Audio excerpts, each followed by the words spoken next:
kisah. Buka di kisah 3. Coba Apanya? buka di kisah 3.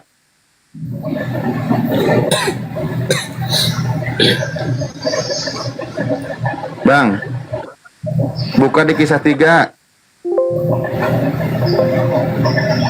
Udah belum? Abang, Nomor 13 di situ siapa Yesus?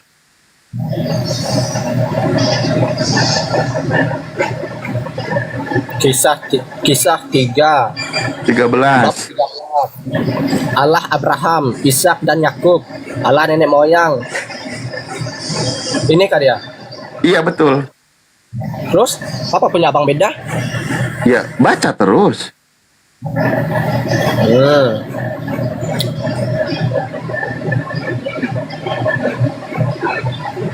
Loh, kok jadi mogok? Tidak, saya baca dalam hati bang. Kok dalam hati? Nanti saya yang bukain, kamu nggak percaya. Ya, saya harus baca sendiri, tak perlu abang dengar lah. Kenapa? Biar saya bisa memahami. Kalau saya baca dengan keadaan lantang, saya tidak bisa. Dia tidak mau sebut hamba Tuhannya di situ. Yesus hamba. Kenapa awak tak nak baca hamba Tuhan tu? Kenapa tak nak baca? Awak malu ke? Abang nak dengar? Okey lah, saya tak malu sebab saya emang ya.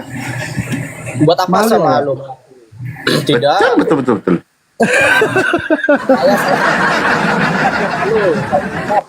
Saya punya iman yang berasal dari Allah, dari Tuhan Yesus. Allah Ibrahim, Ishak dan Yakub. Allah nenek moyang, kita telah memuliakan hambanya yaitu Yesus yang kamu serahkan, katanya.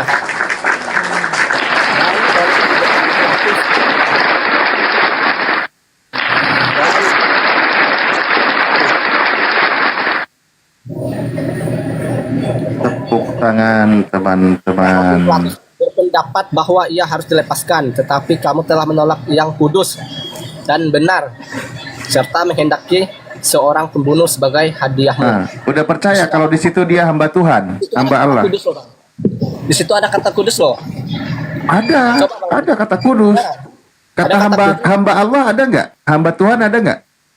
Hamba Tuhan ada, tapi Makanya Yesus itu adalah Abdullah namanya kalau bahasa Arabnya itu.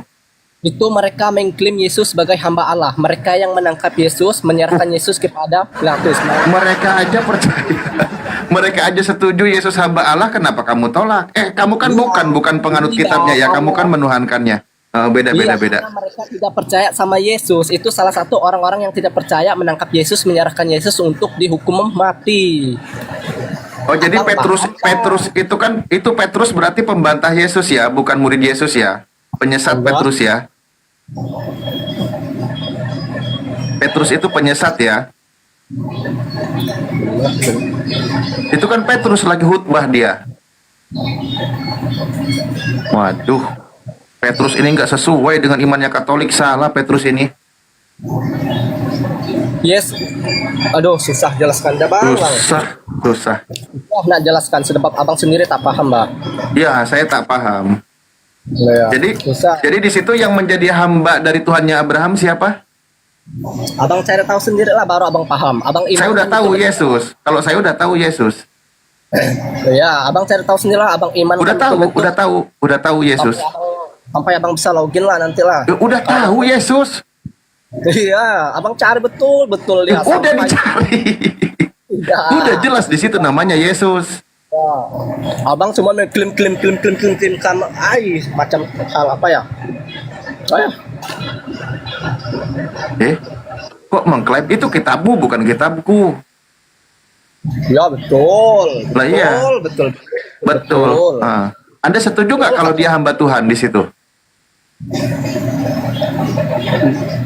Abang cuma mengklaim dari kata hamba Tuhan.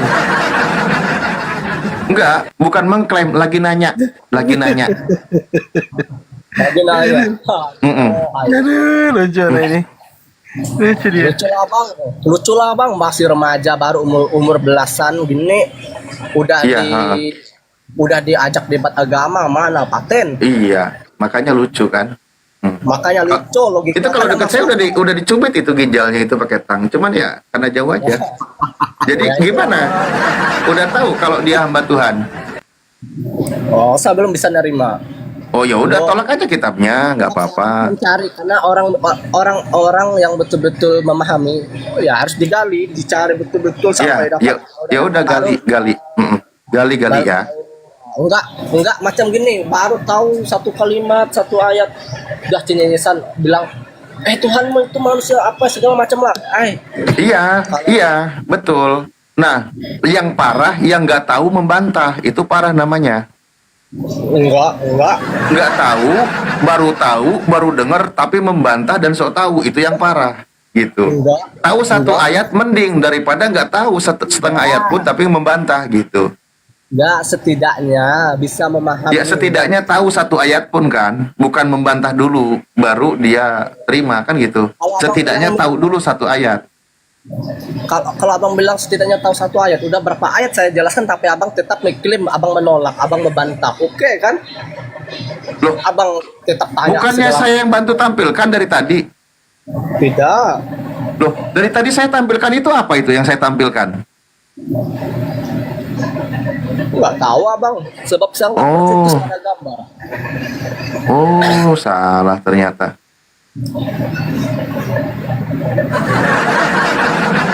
Udah bang, ngelawaknya udah ya?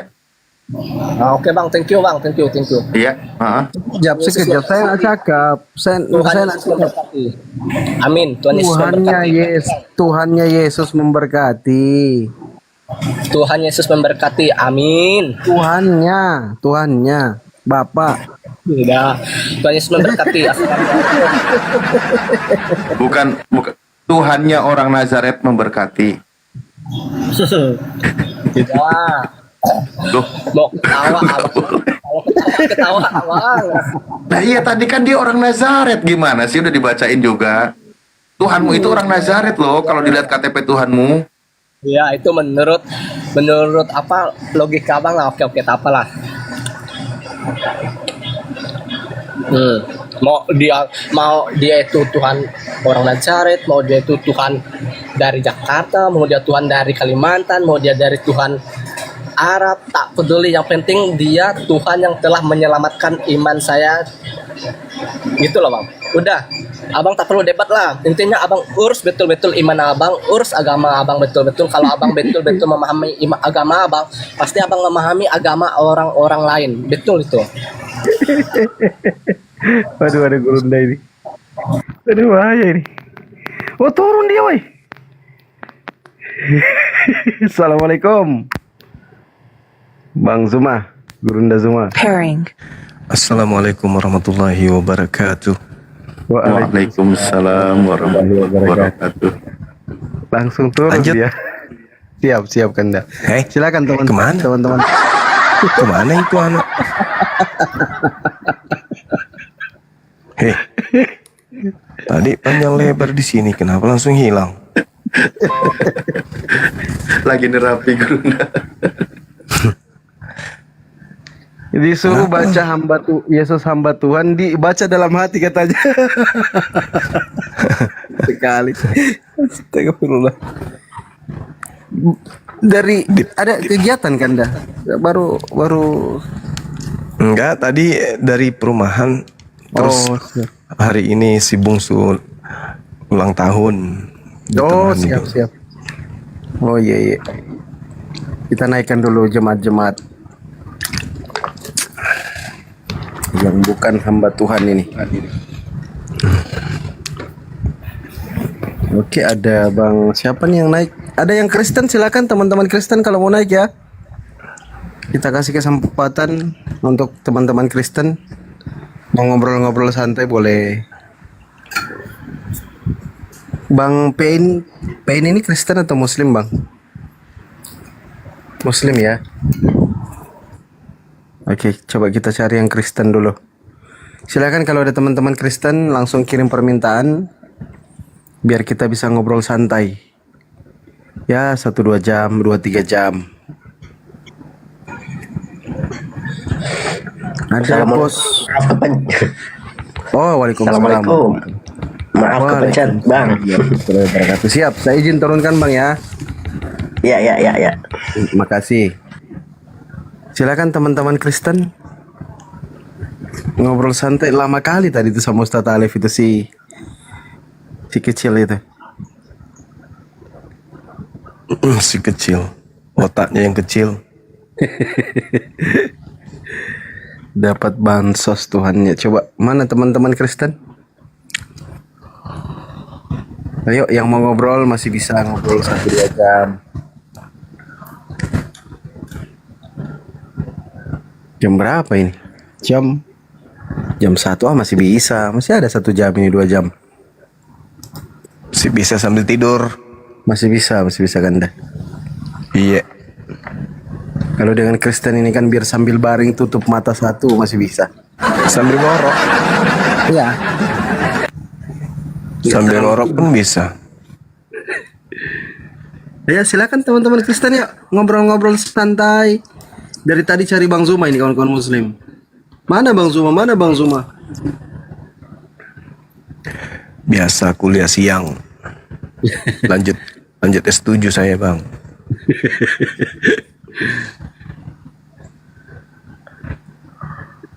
Ayo teman-teman Kristen yuk.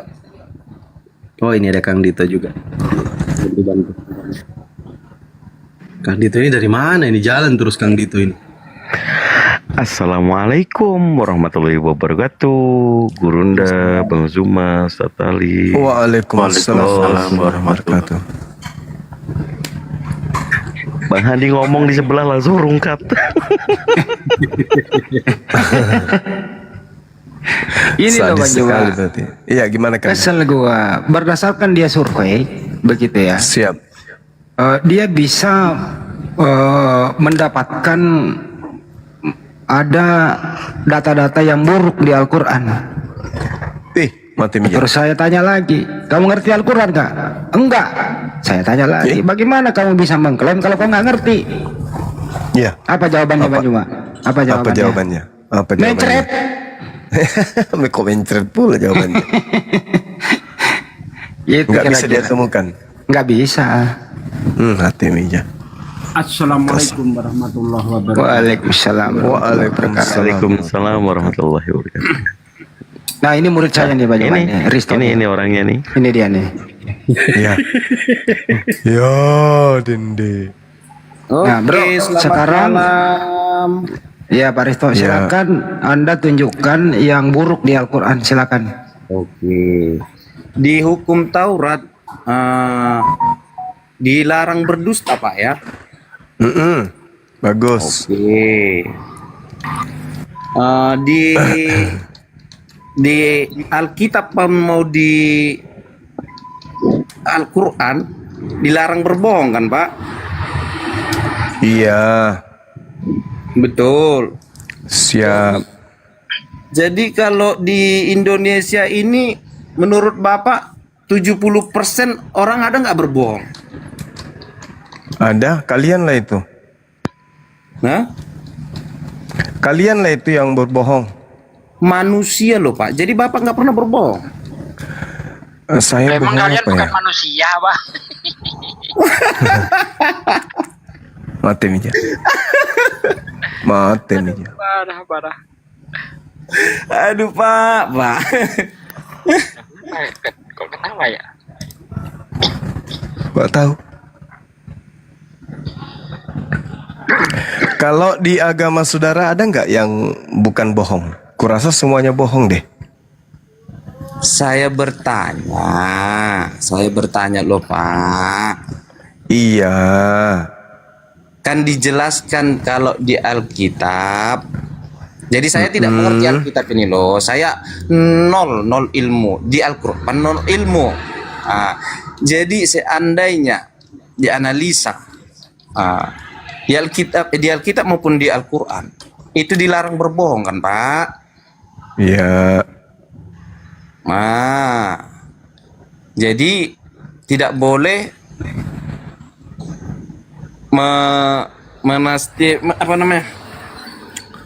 mengucapkan kata-kata yang tidak betul.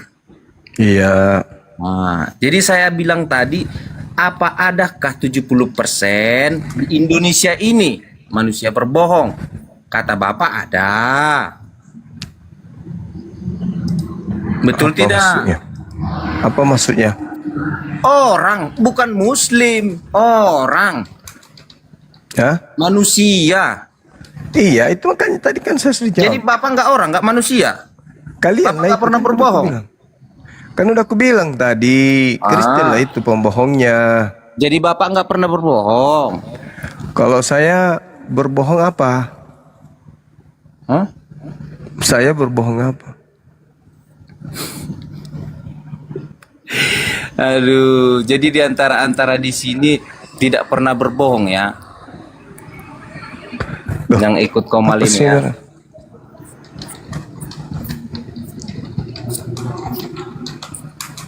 Apa masalahnya orang ini, teman-teman? Ada yang tahu? Ya jangankan kita Ki Juma, orang yang dituhankan aja berbohong. Nah, itu dia. Yang kau tuhankan aja berbohong. Siapa? Sadar Jadi nggak, yang Yesus? Hah? Siapa yang Yesus? bilang? Siapa Saya. yang bilang? Saya. Jadi Bapak nggak pernah berbohong. Yesus saja pernah bohong, apalagi saya. Jadi inti maknanya di Komal ini apa sih sebenarnya? Intinya ingin menunjukkan Yesus berbohong. Ingin berbohong. Berarti Yesus Bapak berbohong. Bohong Bapak mengajarkan dalam supaya hal manusia apa, berbohong coba? gitu. Yesus yang ngajarin. Dibilangin Kan kok nggak percaya. saya jawab. Tadi Ya, di iya kan Komal saya ini jawab. kita Kan udah mencari saya apa jawab. gitu loh. Nah iya, Yesus Berarti pembohong. Bapak mengajarkan kesesatan ini gitu orang lah. mabuk ini. Layanlah situ orang mabuk gak jelas ini. Oke, ada yang satunya kita sapa dulu Bang. Enem Yus Tupan. Agamanya apa Bang? Kristen. Oke, dikecilin dikit. Pak Sugi, doubling di middle Pak De. Siap. Yemenius. Oke, silakan Yemenius. Oke, aman kah? Aman, silakan. Oke. Apa sih? Oh, Yesus hamba Tuhan. Boleh pertanyaannya?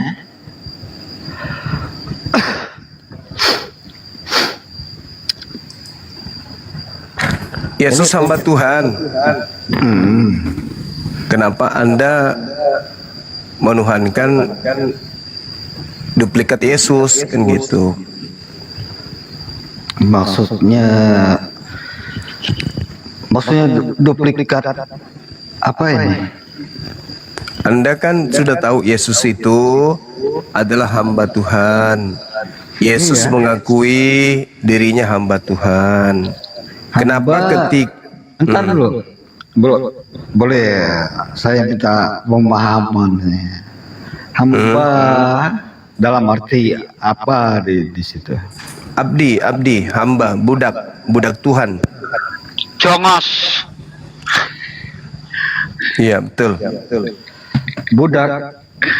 Ya, Budak itu artinya orang yang mengikuti segala sesuatu yang diperintahkan oleh majikan. iya, betul. Ya, terus? Oke, lanjut. Yesus itu adalah hamba Tuhan, atau budak Tuhan, atau abdi Tuhan, atau pesuruh Tuhan. Itu Yesus. Iya. Tetapi Kristen nongol Entar dulu. justru menuhankan makhluk yang menduplikat Yesus, gitu, yang berpura-pura jadi Yesus padahal bukan Yesus. Maksud yang dimaksudkan ini apa ya? Yang kalian sembah itu kan bukan Yesus, tapi duplikatnya. Loh, Apa? kok duplikat? Ya, karena kalau Yesus itu kan hanya sebatas hamba Tuhan. Sementara yang datang kepada kalian mengaku Yesus Kristus itu kan ingin disembah, ingin dituhankan. Berarti Enggak. dia adalah duplikat Yesus atau makhluk yang berpura-pura jadi Yesus agar dituhankan oleh orang Roma. Padahal Memangnya- itu bukan anak Maria gitu loh. Iya. Memangnya di sini Kristen menyembah wujud. Di dalam kekristenan tidak menyembah wujud. Apa yang disembah adalah firman kebenaran. Itu teori, faktanya kalian menyembah yang bernama. Teori. Faktanya kalian menyembah yang datang kepada Paulus, yang datang kepada Ananias, yang datang kepada penulis kitab Wahyu. Itu yang kalian sembah. Kristen tidak menyembah seperti pagan menyembah. Kalau lucu suaranya ya, doubling. Ya, HP-mu gang. Doubling, coba di mute dulu. Coba dibuka kembali mute-nya Bang Enemy. Kalau enggak turun dulu baru naik lagi. Ya, turun. Oke, iya. Terlalu eko. Ya, ekonya. Kurangin ekonya coba.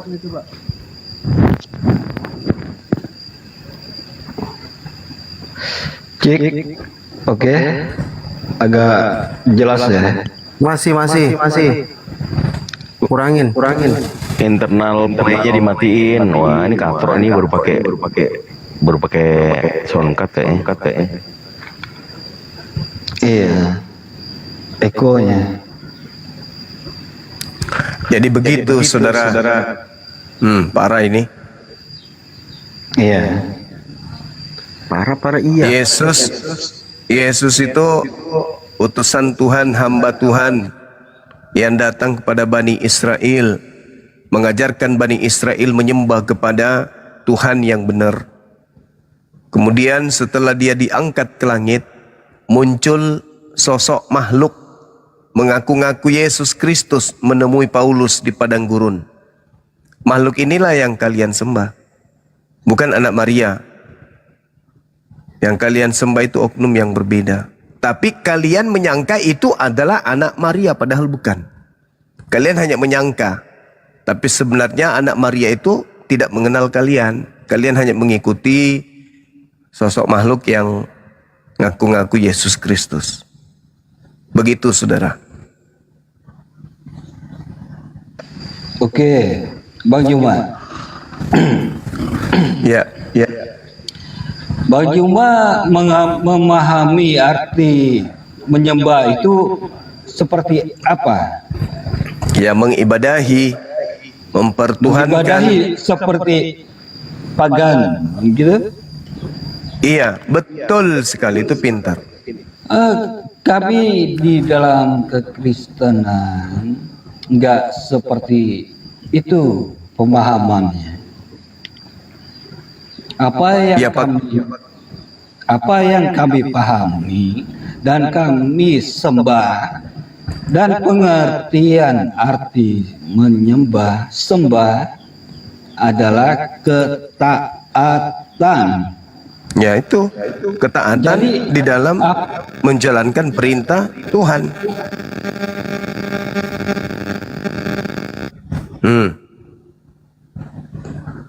Ketaatan menjalankan perintah.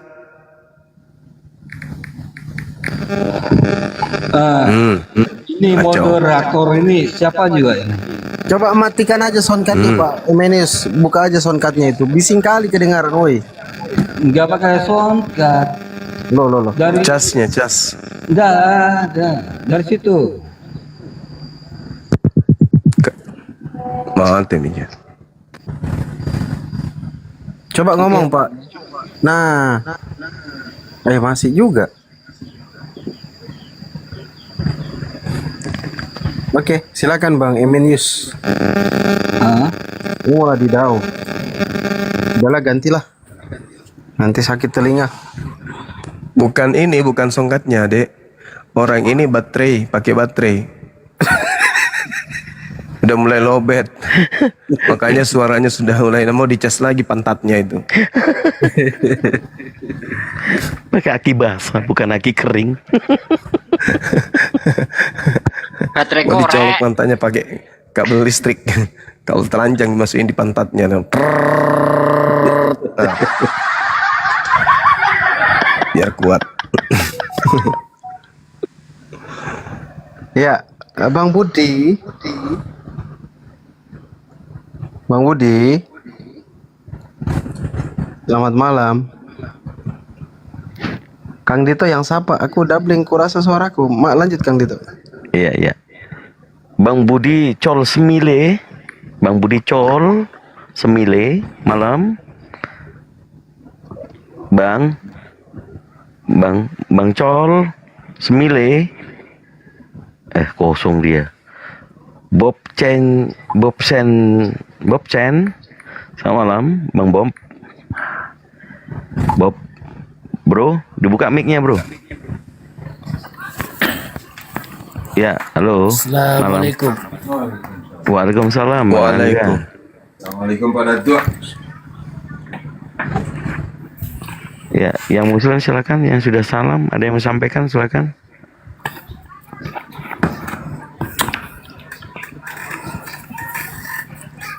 Bangga, ada yang mau sampaikan Bangga? Monggo. Menjadi pendengar setia Bang Zuma aja nih Bang. Oke, baik Bang, dibawa dulu ya Pak Angga ya. Oke. Ya, assalamualaikum. Salam. Yang Kristen dulu teman-teman ya. Sebelum ngantuk nanti. Itu si Bob cuma nongkrong doang mau cari koin. Emang berasmu habis ya, Bro? Oh gitu.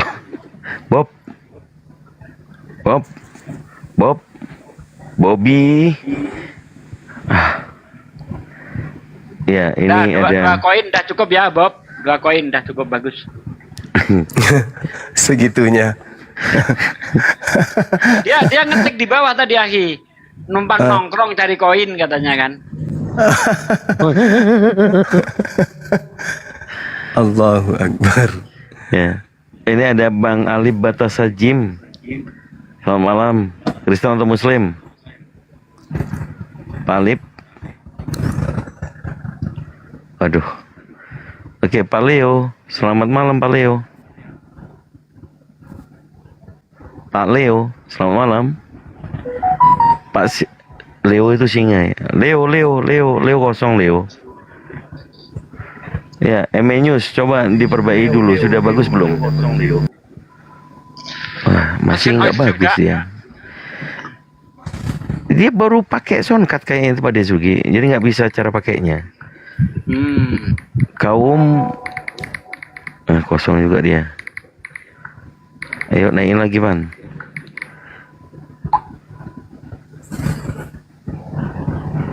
Ya, Avandi.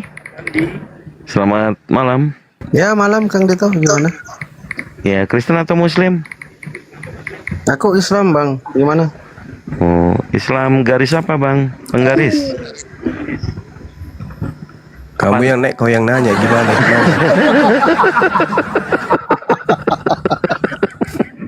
Ya Avandi, silakan. Sopaten. Disapa Kang Dito. Iya, aku udah jawab. Avandi, bukan Pandi Ahmad. Hah? Muslim Bang. Oh, Muslim. Ya, assalamualaikum. Alhamdulillah. Waalaikumsalam Bang. Ya, ada yang sampaikan silakan. Cukup jadi pendengar aja Bang, sambil belajar Bang. Ya, pendengar di bawah ya Bang ya. Kita kasih slotnya 3 untuk Kristen ya Bang ya. Baik Bang. Ya, makasih Bang. Lagi nih, Dama JR, Heru Saputra. Coba lah teman-teman yang Kristen dulu ya Bang ya, saudara-saudara. Saudara-saudaraku semuanya yang Muslim menyimak dulu di bawah. Kita khususkan yang Kristen ya. Ya Bang Al.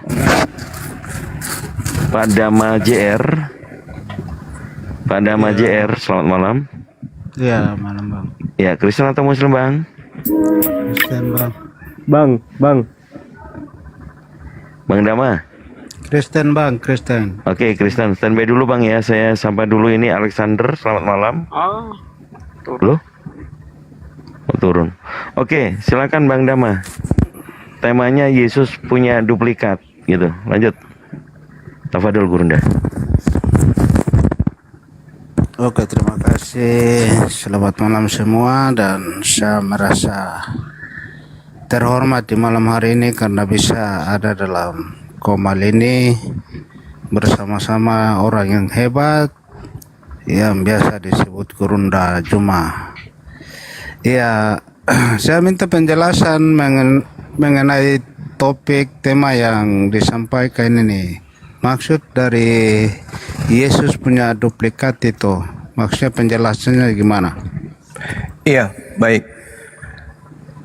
Yesus adalah sosok manusia yang datang di tengah Bani Israel. Sebagai manusia, dia diberi kelebihan oleh Tuhannya untuk menjadi nabi dan rasul bagi kaumnya Bani Israel. Dan sebagai utusan Tuhannya Bani Israel, beliau kemudian dibekali dengan kekuatan mujizat dan tanda-tanda. Tujuannya agar Bani Israel percaya kalau dia itu adalah manusia utusan Tuhan kepada Bani Israel, kepada mereka. Ending daripada pengajaran Yesus ini adalah ketika beliau terancam untuk dibunuh oleh kaumnya sendiri. Lalu penciptanya yang mengutusnya menyelamatkannya. Lalu kemudian yang menggantikannya adalah orang fasik, yang menggantikannya adalah pengkhianat, yang menggantikannya adalah pelaku dosa yang sepadan dengan hukuman mati, sehingga dikutuk oleh Elohim dan beliau kemudian disalibkan. Berjalannya waktu, hadirlah sekelompok manusia di Antioquia menganggap Yesus Kristus yang datang kepada pendiri agama Kristen itu adalah anak Maria. Padahal anak Maria adalah seorang Yudaism taat. Beliau adalah anak soleh.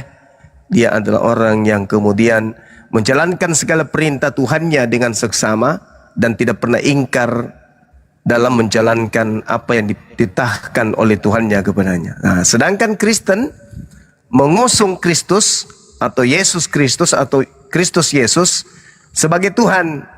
Nah, ini adalah sosok yang berbeda. Namanya sama, tapi oknumnya berbeda. Jadi yang disembah Kristen ini adalah makhluk yang keluar dari kubur yang memakai nama Yesus Kristus agar bisa menyesatkan banyak orang. Demikian. Oke, baik. Terima kasih atas penjelasannya. Tapi di sini saya menanggapi ya, Bang Suma, dari apa yang telah dipaparkan. Di sini saya menanggapi atau menyanggah dari pernyataan Abang Suma. Yesus itu, kenapa kami imani sampai saat ini bahwa Yesus itu adalah firman-Nya Allah itu yang kemudian menjadi manusia. Ini melalui nubuatan para nabi, Abang. Kita lihat ya, nubuatan para nabi dari zaman perjanjian lama. Ini kalau saya lihat catatan di sini sekitar ya data ya sekitar 30 sekian nubuatan, dan itu digenapi semua oleh Yesus Kristus. Ini sanggahan saya dari tanggapan penjabaran Abang. Ya, terima kasih. Oke. Jadi untuk meloloskan Kristus Yesus yang datang kepada Kristen ini sebagai Yesus anak Maria, maka gereja memaksakan cerita-cerita yang sudah direvisi, dikoreksi, ya, yang mengalami evolusi di dalam kitabnya orang Yahudi, kitab Tanakh, sebagai bumbu-bumbu agar Yesus yang mereka sembah, orang Roma sembah, itu dianggap anak Maria. Lalu mengambil cerita-cerita dari kitabnya orang Yahudi ini, dicocok-cocokkan kemudian supaya berkesesuaian. Padahal yang mengetahui tentang kitab Tanakh, isinya, kandungannya, tafsirannya, itu yang punya kitab, yaitu Bani Israel. Ada sebuah tragedi jelas bagi orang-orang yang berakal untuk menguji kebenaran agama Kristen ini terkait dengan nubuat yang biasa digaungkan oleh gereja. Padahal itu hanyalah berita hoaks, pengantar tidur. Dijelaskan di dalam Yohanes 11 nomor 45 sampai nomor 57. Orang-orang Yahudi ahli kitab, orang Farisi, mahkamah agama, imam-imam kepala itu membunuh Yesus bukan karena nubuat. Membunuh Yesus karena iri dengki. Membunuh Yesus karena takut bangsa mereka diambil oleh orang Roma. Tidak ada hubungannya dengan agama Kristen. Tidak ada hubungannya dengan nubuat. Tidak ada hubungannya dengan Yesaya 53, Yesaya 7, 14, 9 dan seterusnya. Itu nggak ada.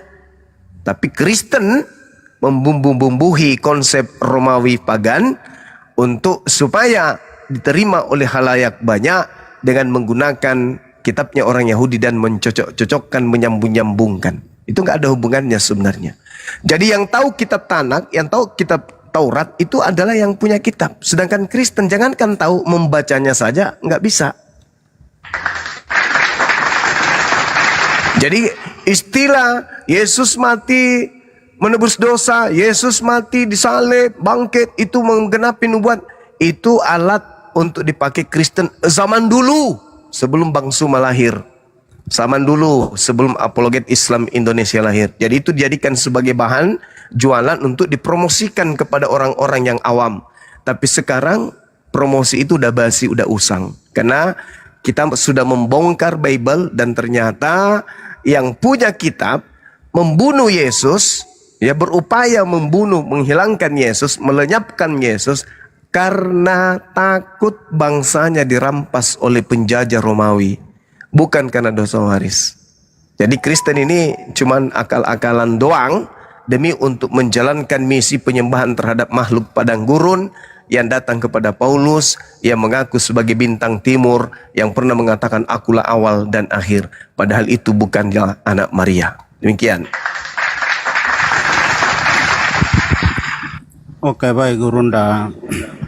Saya terima penjelasan itu karena saya bisa menerima itu karena beralasan bahwa dari pakar-pakar atau para ahli-ahli kitab Kristen yang kemudian mereka membalikan kebenaran. Tetapi di sini saya mempertanyakan terkait dengan para sejarawan yang menceritakan tentang sejarah penyaliban Yesus, dan ini sejarawan ini bukan orang Kristen atau orang Yahudi tetapi orang Romawi yang mereka membunuh Yesus. Ini gimana nih Gurunda? Gimana? Penjelasan dari Bang Suma tadi, Alkitab telah dirubah oleh gereja atau oleh para pakar orang Kristen, ya saya bisa menerima itu.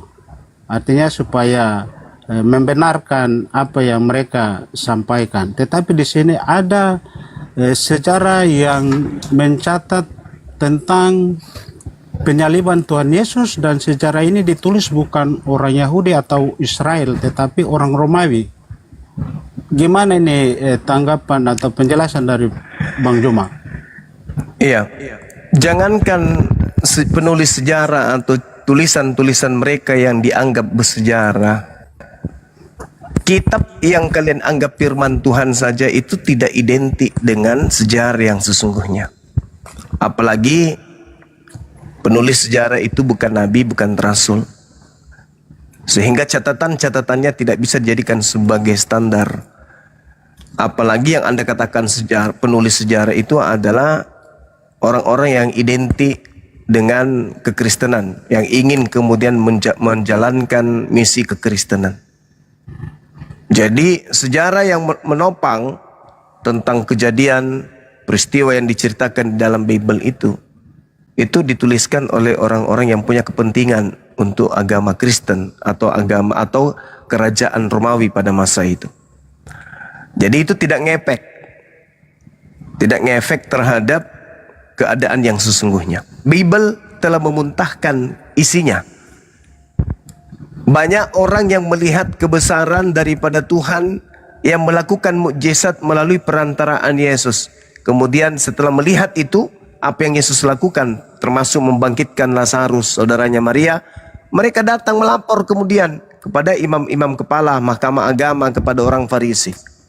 Setelah mereka menerima laporan, mereka kemudian rapat. Apa yang harus kita lakukan? Kalau kita biarkan Yesus melakukan sesuatu yang luar biasa di tengah-tengah umat, maka orang akan semakin banyak percaya kepada dia. Dan kalau itu terjadi, maka penjajah Romawi akan datang merampas tempat dan negara kita atau bangsa kita.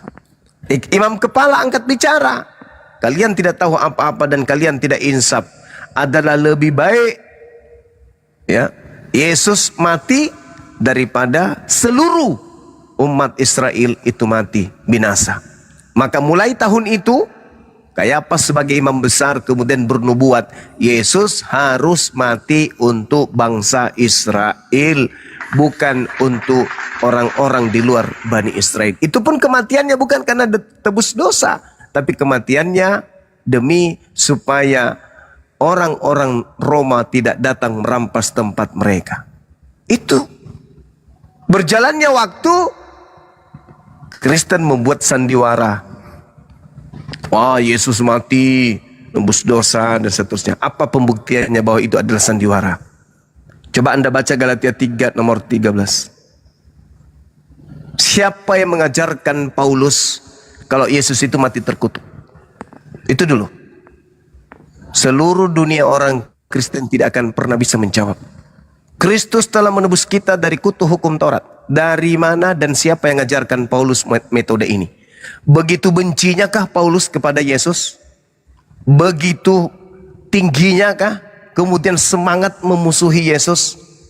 Begitu durjananya kah dia terhadap ajaran yang dibawa Yesus, sampai dia harus ngibul, sampai dia harus mimpi, sampai dia harus menghayal bahwa Kristus mati menebus mereka dari kutu hukum Taurat? Apa hubungannya coba? Orang-orang Roma, orang-orang di luar Yahudi dengan Yesus, apa hubungannya? Kenapa dia yang harus mati untuk kalian? Segitu bencinya Paulus ini. Nah, muncul pertanyaan, yang mengajarkan Paulus bahwa Kristus mati dengan jalan terkutuk untuk dosa-dosa orang Roma itu, ilmu dari mana Paulus dapatkan? Bisa enggak Anda jelaskan ke kami? Silakan. Ya, terima kasih. Mungkin Bang Suma, kalau sampai sejauh itu saya terus terang saya tidak bisa menjabarkan. Saya belum memahami. Oh iya, nggak apa-apa Bang, nggak masalah. Mungkin ada yang lain? Mungkin sebatas itu, nanti ada lain waktu kita ngobrol lagi. Terima kasih. Oke, baik Saudara Dama. Ya, Pak Dama, terima kasih. Oh ya, ini Gurunda, ada Bang Sinopati tadi ngetik di bawah, calon beliau mau mu'alaf, betul ya? Bang Sinopati, Assalamualaikum. Ya, sebelumnya Assalamualaikum warahmatullahi wabarakatuh. Waalaikumsalam. Waalaikumsalam warahmatullahi wabarakatuh. Begini Bang Zuma, ini saya Siap. sendiri kan agama sudah Islam ya. Jadi saya punya pasangan, sebut saja pacar lah. Kami udah sama-sama itu selama 3 tahun. Selama 2 tahun belakangan ini saya sudah memberitahukan sedikit-sedikit tentang Islam, dan beliau pun sampai saat ini sudah mulai meyakini agama Islam dengan cara belajar beberapa doa. Alhamdulillah. Jadi saya tadi tuh cari-cari gimana apa bisa kita tuh syahadat di ruang live seperti ini kemudian sah gitu. Iya, bisa Bang. Sah. Nah, saya sampaikan itu ke pasangan saya. Cuman dia agak ragu karena dia bilang kenapa tidak harus di tempat beribadah gitu, apakah nanti syahadatnya sah apa gimana gitu? Iya, kalau sah itu udah pasti sah. Nah sekarang kalau misalnya risih, boleh bang, mungkin ada masjid yang dirasa lebih afdal.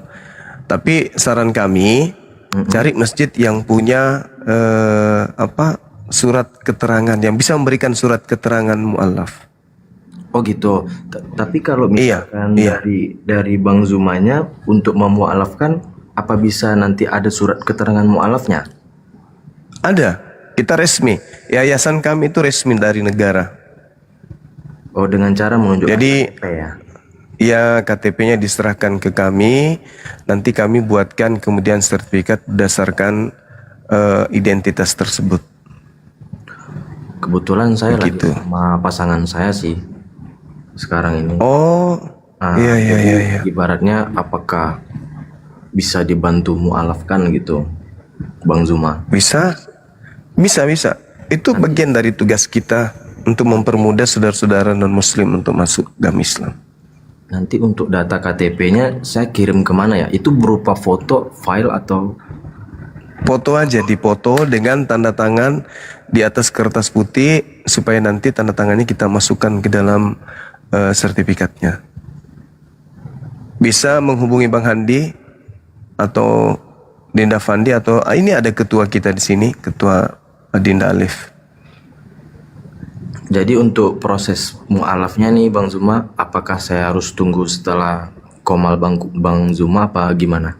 Di sini bisa, saat ini juga bisa. Oke, sebentar saya mute dulu ya Bang Zuma, saya obrolin ke dia, memastikan bahwasanya saya tidak ada paksaan di sini buat dia gitu. Karena sebelumnya dia beragama Buddha, Bang Zuma. Baik.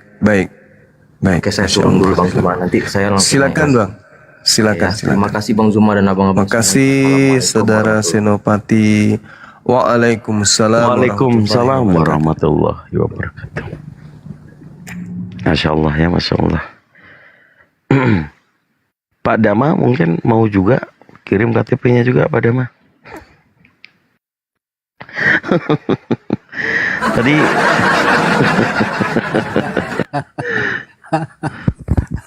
Oke, tadi tidak. ya nggak apa-apa, bercanda kok Pak, hanya nawarin aja. Ya jangan, bahaya. Nanti gereja kosong, nggak boleh, jangan ya. Iya. Ya mungkin gitu aja Bang. Saya turun dulu, nanti ada lain waktu kita bisa ngobrol lagi. Oh, siap. Baik Pak Dama. Ya. Ya, selamat malam Pak Dama. Hati-hati di jalan, awas jatuh. Ya buat saudara Kristen. Yang tadi. Iya, ini ada Opung disapa. Nanti saya naikkan yang lain Kang Dito. Oke. Opung Batubara. Selamat malam. Ya, selamat malam. Assalamualaikum warahmatullahi wabarakatuh. Waalaikumsalam warahmatullahi wabarakatuh. Ya Bang, ada yang juga mau syahadat Bang? Saudaranya? Maksudnya Bang?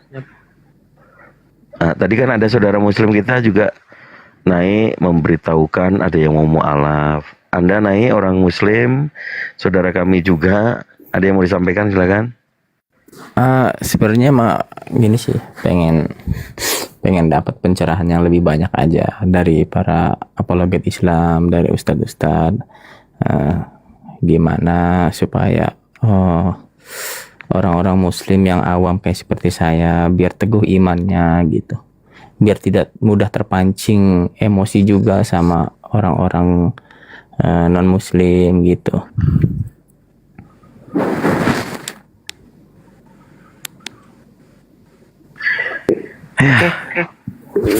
Nyimak-nyimak aja kalau gitu Bang di bawah ya.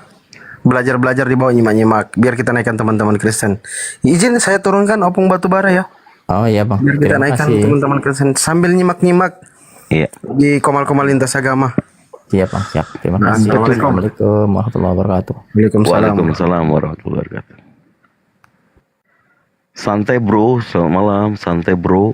Selamat malam. Kristen, Muslim. Kristen, Pak. Oke, silakan. Temanya Yesus punya duplikat, silakan. Yesus punya duplikat. Saya nggak ngelihat, Pak. Saya nggak bisa bilang dia punya duplikat. Jelas itu, saudara. Jadi orang yang lagi tersesat, namanya tersesat itu lagi tidak lihat jalan. Itu lagi tersesat. Berbeda kalau sudah tak sesat lagi, pasti dia sudah menemukan jalan. Coba kita lihat ya. Kita buat kerangkanya dulu. Yesus datang kepada Bani Israel, mengaku aku diutus hanya kepada domba yang sesat dari umat Israel. Itu pengakuan Yesus. Versus pengakuan makhluk yang keluar dari kubur, pergilah ke seluruh dunia, jadikanlah seluruh bangsa menjadi pengikutku. Ini dua keadaan yang sangat timpang. Yang kedua, Yesus berkata di dalam Lukas 24:44 harus terjadi seluruh apa yang tertulis tentang aku di dalam kitab Taurat. Tertulis tentang aku di dalam kitab Taurat. Salah satunya adalah dusta jangan kau hambur-hamburkan. Jangan kau sampaikan kemana-mana. Jangan kau pelihara dusta itu. Orang yang benar jangan kau bunuh. Orang yang tidak bersalah jangan kau bunuh. Ini yang harus digenapi. Yesus orang benar, boleh nggak dibunuh? Nggak boleh. Sedangkan Kristus yang satunya boleh dibunuh untuk menebus dosa-dosa orang-orang non-Yahudi. Yang ketiga, orang Yahudi sebagai kaum di mana Yesus diutus, itu diajarkan untuk melakukan penebusan dosa dengan menggunakan hewan, binatang. Sedangkan Kristus menyerahkan dirinya untuk sebagai tumbal penebus dosa bagi orang-orang non-Yahudi. Itu yang ketiga. Yang keempat, sebelum dia terangkat ke langit, dia mengatakan apa? Aku harus pergi, sebab kalau aku tidak pergi, roh kebenaran itu tidak akan datang. Berarti Yesus yang pergi, yang datang bukan Yesus. Yohanes 14:16, aku akan minta kepada Bapakku agar Bapakku mengutus seorang penolong lain selain daripada aku. Berarti yang datang setelah dia bukan dia, tapi penolong lain. Anehnya, pada kerangka yang lain, poin keempatnya, Kristen mengaku bahwa yang datang kepada Paulus itu bernama Yesus Kristus. Sudah berbeda polanya, kerangkanya itu sudah berbeda. Nah, ini aja dulu, 4 hal yang sangat sederhana bagi orang-orang yang intelektualnya lumayan bisa memahami bahwa ternyata memang Yesus ini punya duplikat. Yesus mengatakan yang terakhir, yang keempat tadi. Apa kata Yesus? Aku harus pergi, sebab kalau aku tidak pergi, penolong lain itu tidak datang. Berarti yang datang setelah Yesus pergi adalah orang lain, oknum lain. Tapi ternyata yang datang di Paulus justru Yesus kembali. Kalau dia benar-benar Yesus yang datang, berarti Yesus ini pendusta. Dia pembohong. Mustahil Yesus pembohong, mustahil dia pendusta. Maka satu-satunya yang benar adalah Paulus telah kedatangan Yesus duplikat. Artinya Yesus palsu. Demikian.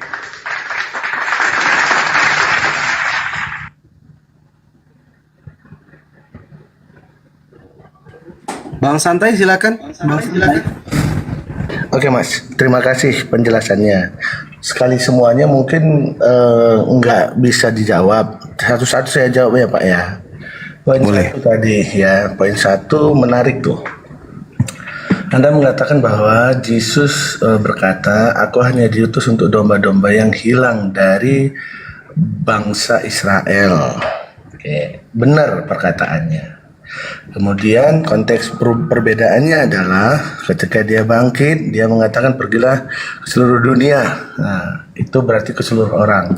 Konteksnya sederhana sebenarnya Pak. Karena pada waktu dia mengatakan aku hanya diutus kepada bangsa Israel, Itu konteksnya ketika orang di luar Israel meminta mukjizat. Ya, bukan hal yang lain.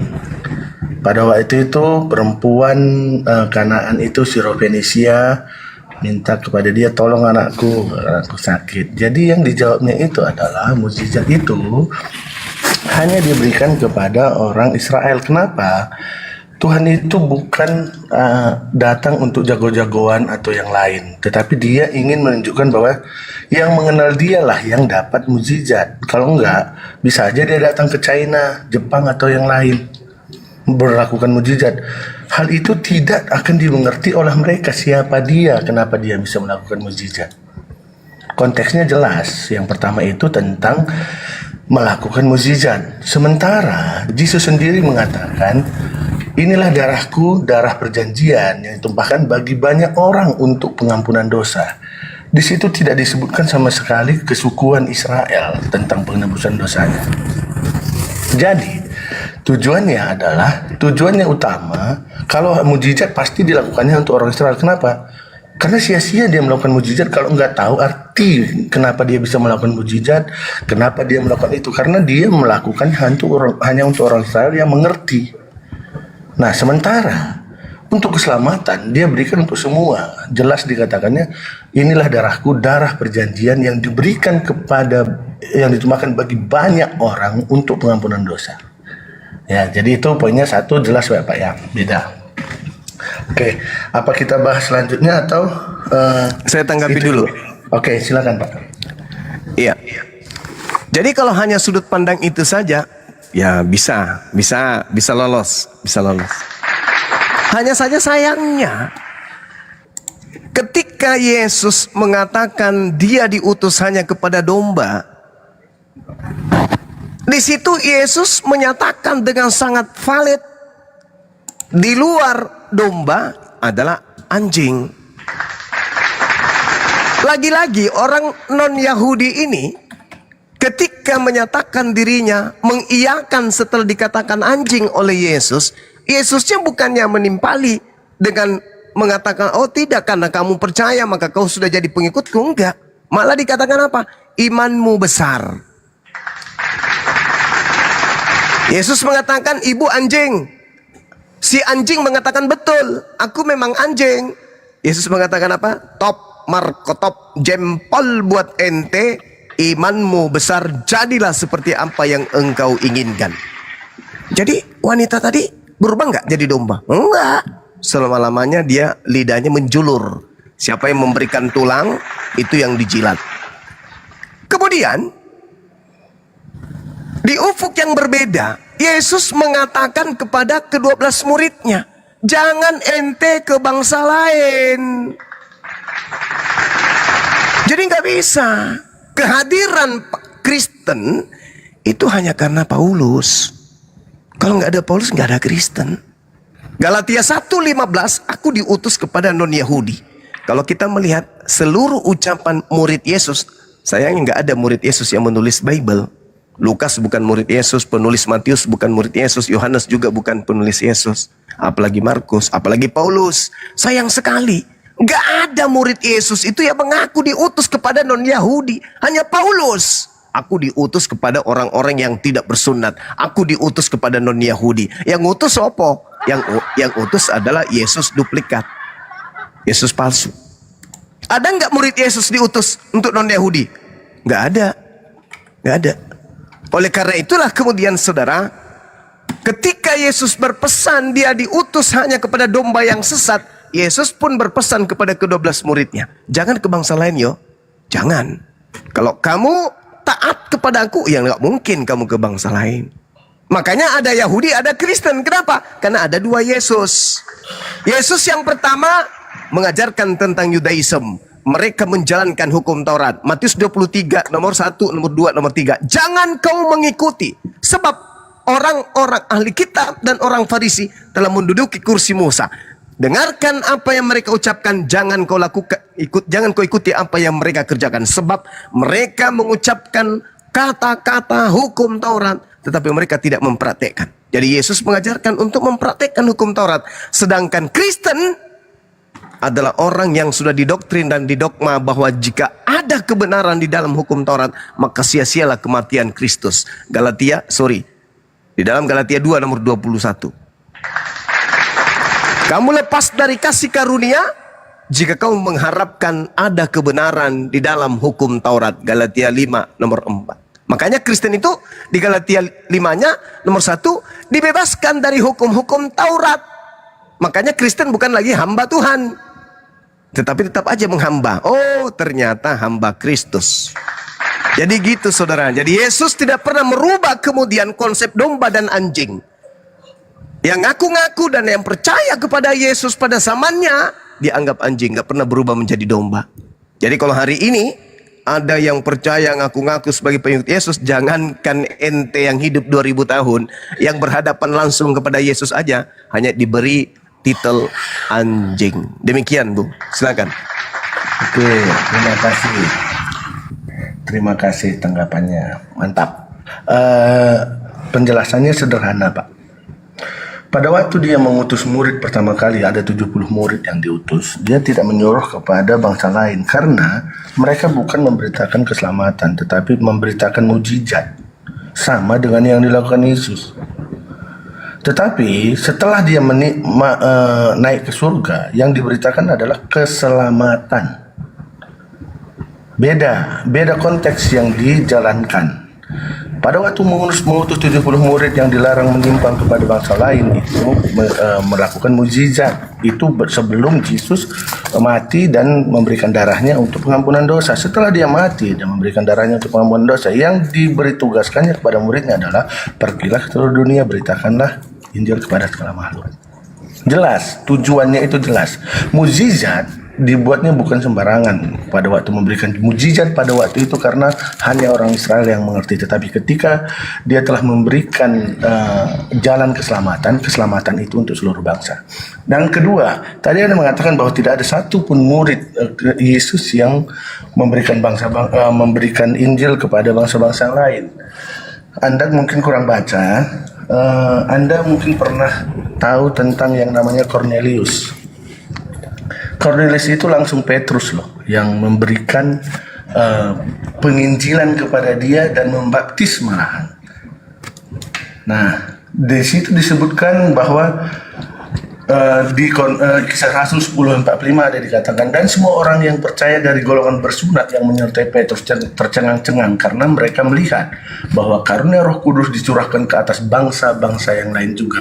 Anda mengatakan bahwa tidak ada satupun murid Yesus yang menyeberang ke bangsa lain. Cornelius itu orang Itali, perwira Itali, dan dia diselamatkan, diutus oleh Tuhan khusus kepada Cornelius. Itu Pak. Jadi semua yang Anda katakan tadi terbantahkan dengan jelas. Silakan Pak. Oke, baik. Lagi-lagi Anda membawa sesuatu yang Anda kira bisa membersihkan wajah Anda. Maaf, yang Anda gunakan itu hanyalah air comberan untuk mengelap keringat yang ada dalam wajah. Kisah Para Rasul 10 yang Anda bawa itu melanggar etika di dalam berpikir. Apalagi runtannya adalah tentang agama. Kenapa? Paulus sebagai pendiri agama Kristen yang pertama kali sebagai tokoh yang diikuti oleh non-Yahudi di Antioquia, Turki, itu mengatakan di dalam suratnya kepada orang yang ada di Galatia. Galatia 2 nomor 8, Petrus diutus kepada orang-orang yang bersunat. Kalaupun Anda memaksakan itu adalah Petrus murid Yesus, berarti nubuatan yang Yesus ucapkan di dalam Matius 24 nomor 24 itu tergenapi sudah. Apa kata Yesus? Kristus palsu, Yesus palsu, Yesus duplikat, akan datang dan banyak melakukan mujizat sekiranya mungkin menyesatkan murid pilihan. Petrus murid pilihan. Kalau dia sampai keluar mengajarkan ajarannya apapun itu, berarti dia sudah kerasukan setan. Matius 10 nomor 5 itu nggak bisa dipungkiri. Yesus berpesan kepada Petrus, jangan ke bangsa lain. Kalau ternyata Petrus ke bangsa lain, sampai dia ke Cornelius membaptis dia, Berarti Petrus ini menggenapi nubuatan Yesus dalam Matius 24 nomor 24 bahwa murid pilihan akan disesatkan oleh Yesus palsu. Makanya saudara, coba Anda lihat di dalam Matius 28 nomor 18, nomor 17, nomor 18-nya. Keluar dari kubur, murid-muridnya ada yang percaya, ada yang ragu, ada yang ketakutan. Kenapa? Karena mereka tidak pernah dititipkan ilmu dari gurunya bahwa dia akan bangkit dan menjadi Tuhan. Dia menjadi Tuhan, dia menjadi Kristus. Maksudnya orang yang keluar dari kubur ini menjadi Kristus oleh karena Tuhan. Itu dijadikan sebagai simbol kepada angkatan jahat. Yesus yang kau salibkan itu telah dijadikan menjadi Tuhan dan Kristus. Menjadi Tuhan dan Kristus. Bagi siapa? Bagi angkatan jahat. Jadi saya ulang lagi. Biar lebih jelas, kalau Anda mengatakan Petrus kemudian membaptis di Kaisarea seorang seorang panglima atau perwira bernama Cornelius itu, berarti Anda sudah menyatakan penggenapan dari nubuat Yesus kalau muridnya juga akan disesatkan oleh Kristus atau Yesus palsu. Demikian. Oke, saya tanggapi ya Pak. Ya, saya tanggapi. Silakan. Anda mengatakan bahwa Petrus sesat tanpa dasar. Pertama, Petrus membaptis dan Roh Kudus menyertai. Kemudian Petrus jelas-jelas melakukan pergumulan sebelum mendatangi Cornelius. Dia mengatakan perumpamaan dibuat Yesus makanan haram dan tidak haram. Artinya dalam pandangan Petrus pada waktu itu sama dengan Anda, bahwa itu tidak boleh melakukan penginjilan kepada non-Israel.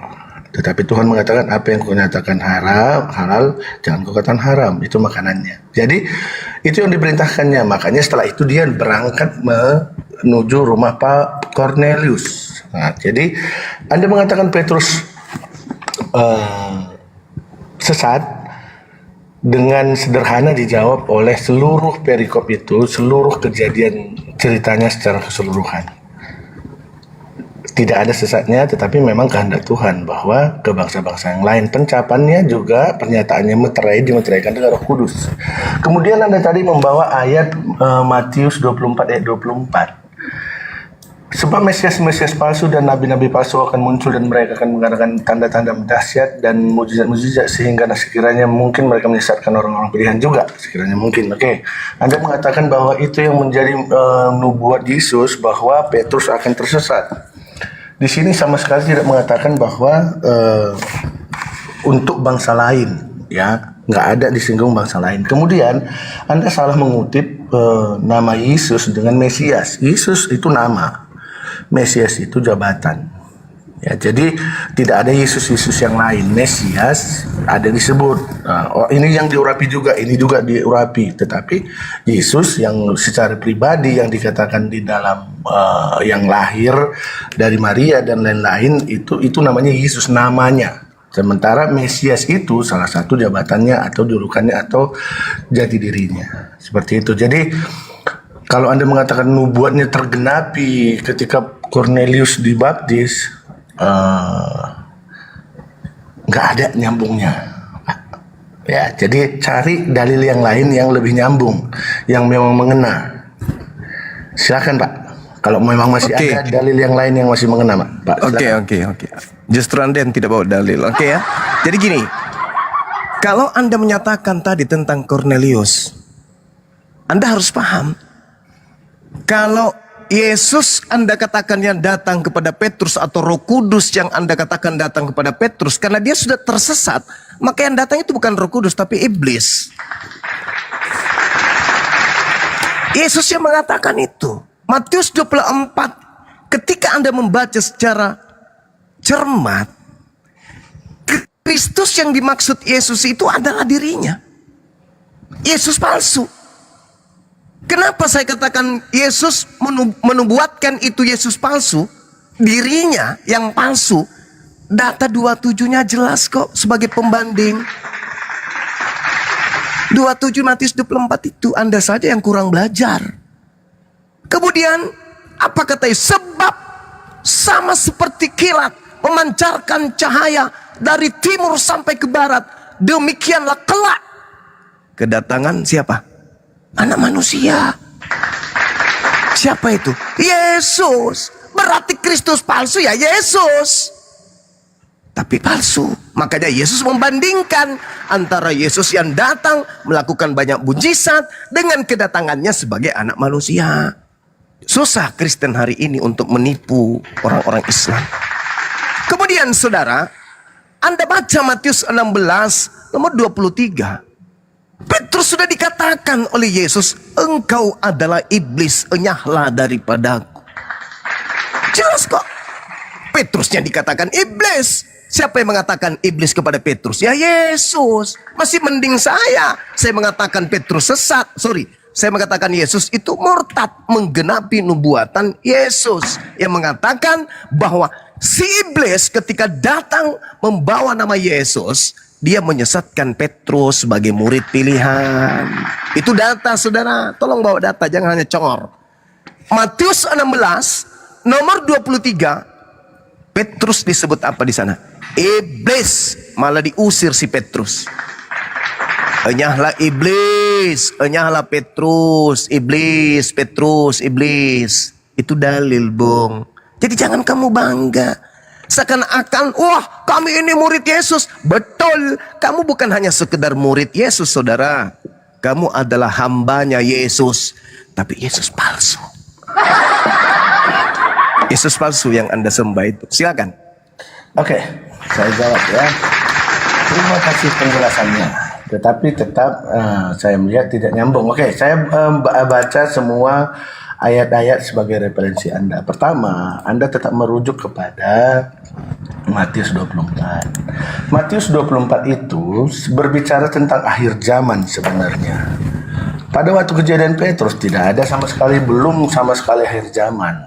Ya, karena di sana jelas dikatakan apa yang ditaruh di sana adalah akhir zaman. Kemudian di ayat 27 tadi dikatakan, sebentar ya, bukan ayat 7 yang ada anak manusianya tadi. Bentar ya. Ayat 24 ayat 27 dikatakan, sebab sama seperti kilat memancar dari sebelah timur dan melontarkan cahayanya sampai ke barat, demikian pula lah kelak kedatangan anak manusia. Nah, Anda kembali ke cele di sini, Pak. Pertama tadi Anda menyebut Mesias di sana. Tuhan itu bukan asbun, sembarang ngomong, tidak tahu kapan membedakan mana fungsi Mesias, mana fungsi anak manusia, menggambarkan apa.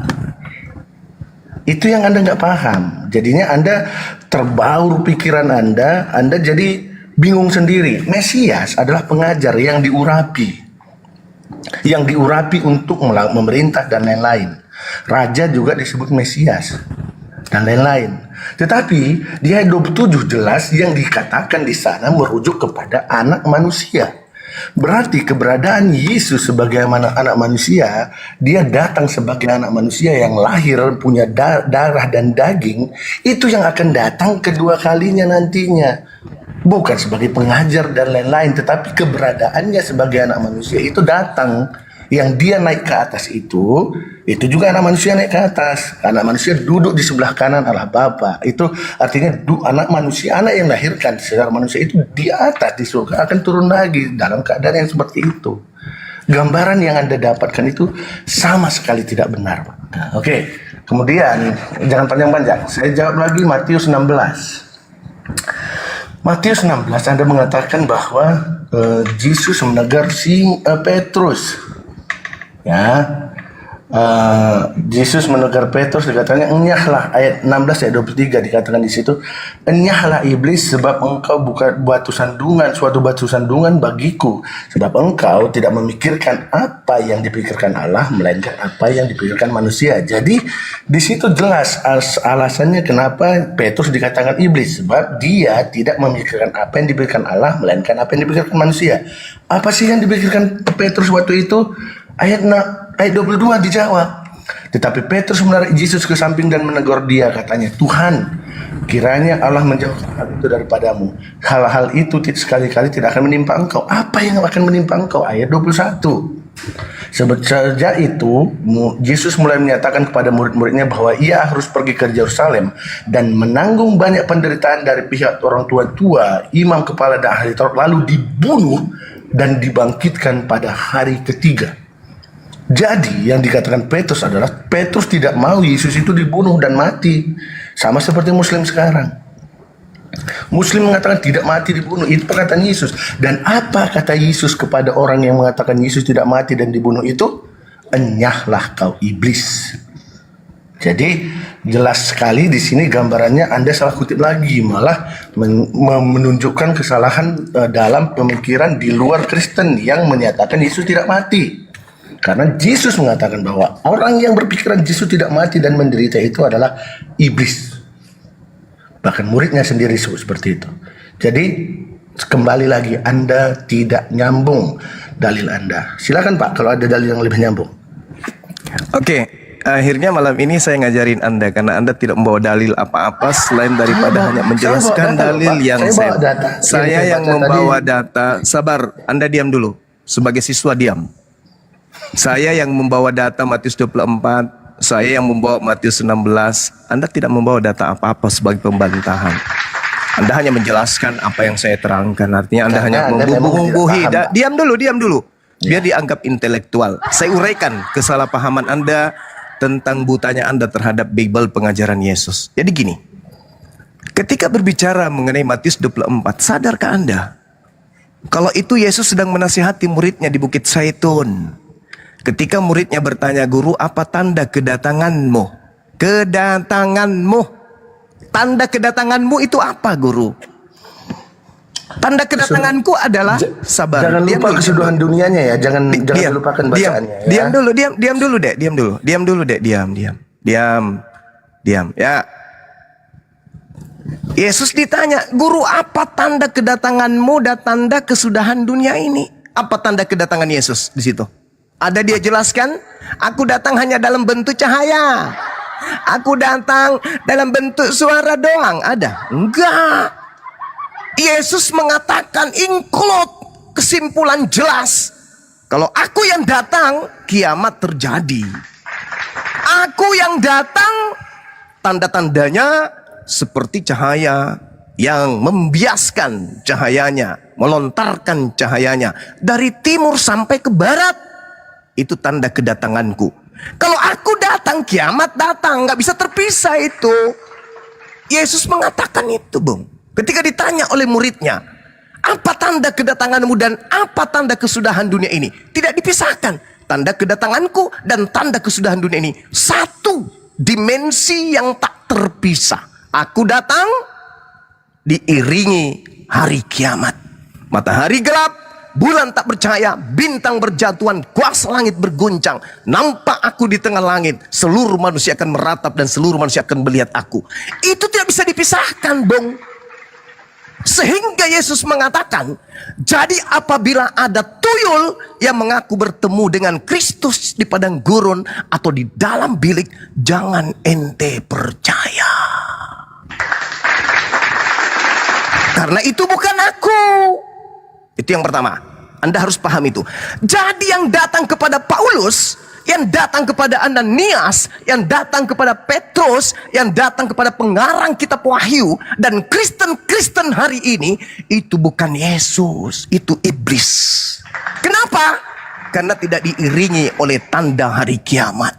Yesus datang ya kiamat. Andai saja abad pertama yang datang kepada Paulus itu adalah Yesus yang asli, maka akhir zaman itu terjadinya di abad pertama, coy. Itu yang pertama. Yang kedua, pegangan, jangan gemetar. Yang kedua, Matius 16. Nih, tak ajarin cara belajar yang baik.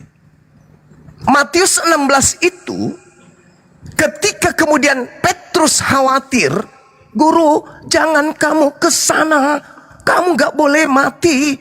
Kamu bisa kok. Bisa, Tuhan akan menjauhkan engkau dari mara bahaya itu. Apa kata Yesus? Enyalah iblis. Kau hanya memikirkan apa yang dipikirkan oleh manusia. Apa yang dipikirkan oleh manusia? Nah, tak ajarin.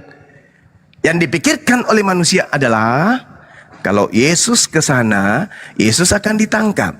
Kalau Yesus ditangkap, Yesus akan menderita. Kalau Yesus menderita, dia akan mati. Itu pemikiran manusia. Tapi pemikiran Tuhan apa? Dia tidak akan membiarkan orang benar, orang yang dikasihi teraniaya. Makanya Yesus mengatakan, memang harus terjadi apa yang tertulis tentang aku di kitab Taurat. Di kitab Tauratnya tertulis, jangan kau membunuh orang yang tidak bersalah, jangan kau membunuh orang yang benar, sebab aku Tuhan tidak akan membenarkan orang yang bersalah. Maka Amsal 21 nomor 18 harus terjadi. Apa itu? Tuhan akan menyelamatkan orang benar dan menjadikan orang fasik sebagai ganti. Tuhan akan memberikan kemudian pengkhianat sebagai ganti orang yang jujur. Itu yang dipikirkan Tuhan adalah ketika orang benar, ketika anaknya, orang yang soleh ini terancam untuk dibunuh, maka Tuhan tidak tinggal diam. Tuhan akan mengutus malaikatnya untuk menyelamatkan Yesus. Baca Amsal 21 nomor 18, baca Amsal 11 nomor 6 sampai nomor 8, dan banyak lagi keinginan-keinginan Tuhan untuk menyelamatkan Yesus, termasuk Mazmur 91 nomor 1 sampai nomor 16. Jadi Yesus itu tidak akan pernah tersentuh oleh orang-orang kafir.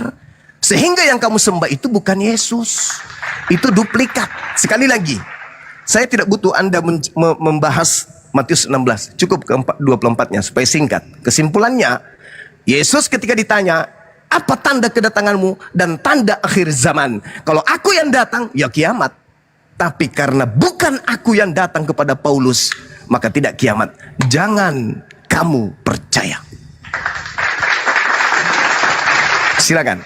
Oke, saya paham dengan yang Anda maksudkan dan sangat paham di mana letak kesalahannya pemikiran Anda. Jadi dari tadi Anda tidak berani menanggapi dan tidak bisa menanggapi kenyataan yang saya katakan tentang perbedaan antara Mesias dan anak manusia. Ya, anak manusia itu physically-nya yang datang. Kalau physically-nya yang datang, akhir zaman. That's right. Benar sekali Anda. Ya. Nah, dan yang bertemu dengan Ananias, yang bertemu dengan Yohanes di Pulau Patmos, yang bertemu dengan Paulus, bukan physically. Jadi tembakan Anda salah sasaran. Kalau Anda mengatakan bahwa itu harus akhir zaman dulu baru boleh ketemu Paulus, Ananias dan lain-lain. Hey, itu kedatangan anak manusia sebagai anak manusia. Jadi pengertian-pengertian ini pahami dulu, baru mulai nyerocos dan membuat kesimpulan. Ya, itu satu. Yang kedua, nih jangan mengarang bebas kalau ada yang tertulis, Pak. Nah, itu yang penting. Yohanes 16 itu, Matius 16 itu sudah jelas dikatakan. Selesai Petrus mengatakan bahwa kiranya menjauhkan engkau akan hal itu, jelas di sana adalah tentang dibunuh dan menderita, dibunuh dan dibangkitkan hari ketiga. Ditanggapi Petrus. Itu pikiran manusia. Apa pendapat Petrus? Kiranya hal itu dijauhkan sama dengan pikiran Anda tadi. Tuhan, engkau akan diselamatkan. Itu pikiran manusia. Tetapi dikatakan bahwa ia harus pergi ke Yerusalem. Ada kata harus. Dan menanggung. Harus pergi ke Yerusalem dan menanggung. Itu yang dikatakan Yesus.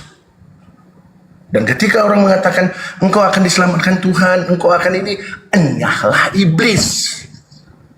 Jadi boleh Anda mengatakan ketika Anda mengatakan Yesus akan harus ditolong Tuhan dan lain-lain. Katakan kepada diri Anda sendiri, ketika aku melontarkan ini kepada Yesus, Yesus akan mengatakan kepadaku, enyahlah iblis. Jadi pendapat Anda itu hanya dijawab dengan kata satu kata, enyahlah iblis. Pendapat Anda itu tidak sesuai dengan apa yang dikatakan Yesus. Mudah-mudahan Anda paham. Silakan Pak. Saya sangat paham kebotolan Anda. Kebodohan, kedunguan Anda saya sangat paham, dan keterbatasan literasi dan wawasan tentang Bible apalagi pengajaran. Diam dulu, gantian kita. Dahlia, gantian kita, saudara. Iya, Anda sedang pamer kebodohan di sini. Gantian kita. Saya menjabarkan fakta. Nih, kebodohan Anda yang pertama. Anda mengatakan Mesias bukan bukan fisik. Ini kebodohan yang harus ditertawakan seluruh manusia di atas muka bumi ini. Saya ingin tahu dari Anda. Ketika malaikat berkata dalam Lukas 2 nomor 11, pada hari ini telah lahir bagimu juru selamat Kristus atau Mesias dalam bahasa Ibrani. Pertanyaan saya, yang lahir itu physically atau bukan? Jawab. Sekarang juga, silakan. Mesias yang lahir itu physically. Terus kenapa Anda mengatakan seakan-akan Mesias palsu itu tidak physically? Dan Yesus yang mengatakan anak manusia physically, maksud lo apa? Supaya jangan panjang, kita langsung silakan. Apa maksud Anda mengatakan bahwa yang dimaksud Yesus Mesias palsu bukan physically? Kalau Anda mengatakan bukan fisik yang dimaksud Yesus, berarti kena ente ini yang datang kepada Paulus itu bukan fisik. Lukas berapa itu ya? Hari itu Lukas berapa? Mau belajar dia. Anda mau belajar? Hari ini mau jadi murid? Bisa, mudah kok nyarinya Pak. Nggak harus dihafal. Mau belajar. Ingat ya teman-teman, Anda diam dulu sementara Anda cari di perpustakaan. Anda diam dulu, di mute dulu. Dengarkan pernyataan saudara di awal. Anda mengatakan membedakan antara Mesias palsu yang physically dengan anak manusia yang Anda katakan physically, dan seakan-akan Anda mengatakan bahwa Mesias itu bukan manusia tetapi hanya bentuk non fisik. Lah, tergenapi berarti. Karena Paulus hanya mendengarkan suara dan cahaya non fisik di sana. Berarti jelas yang datang kepada Paulus bukan fisik, bukan Yesus dong. Sedangkan kalau Yesus yang datang anak manusia. Anda mencoba membedakan antara Mesias, itu hanya permainan kata-kata. Itu yang pertama. Yang kedua, langsung ditanggapi nanti.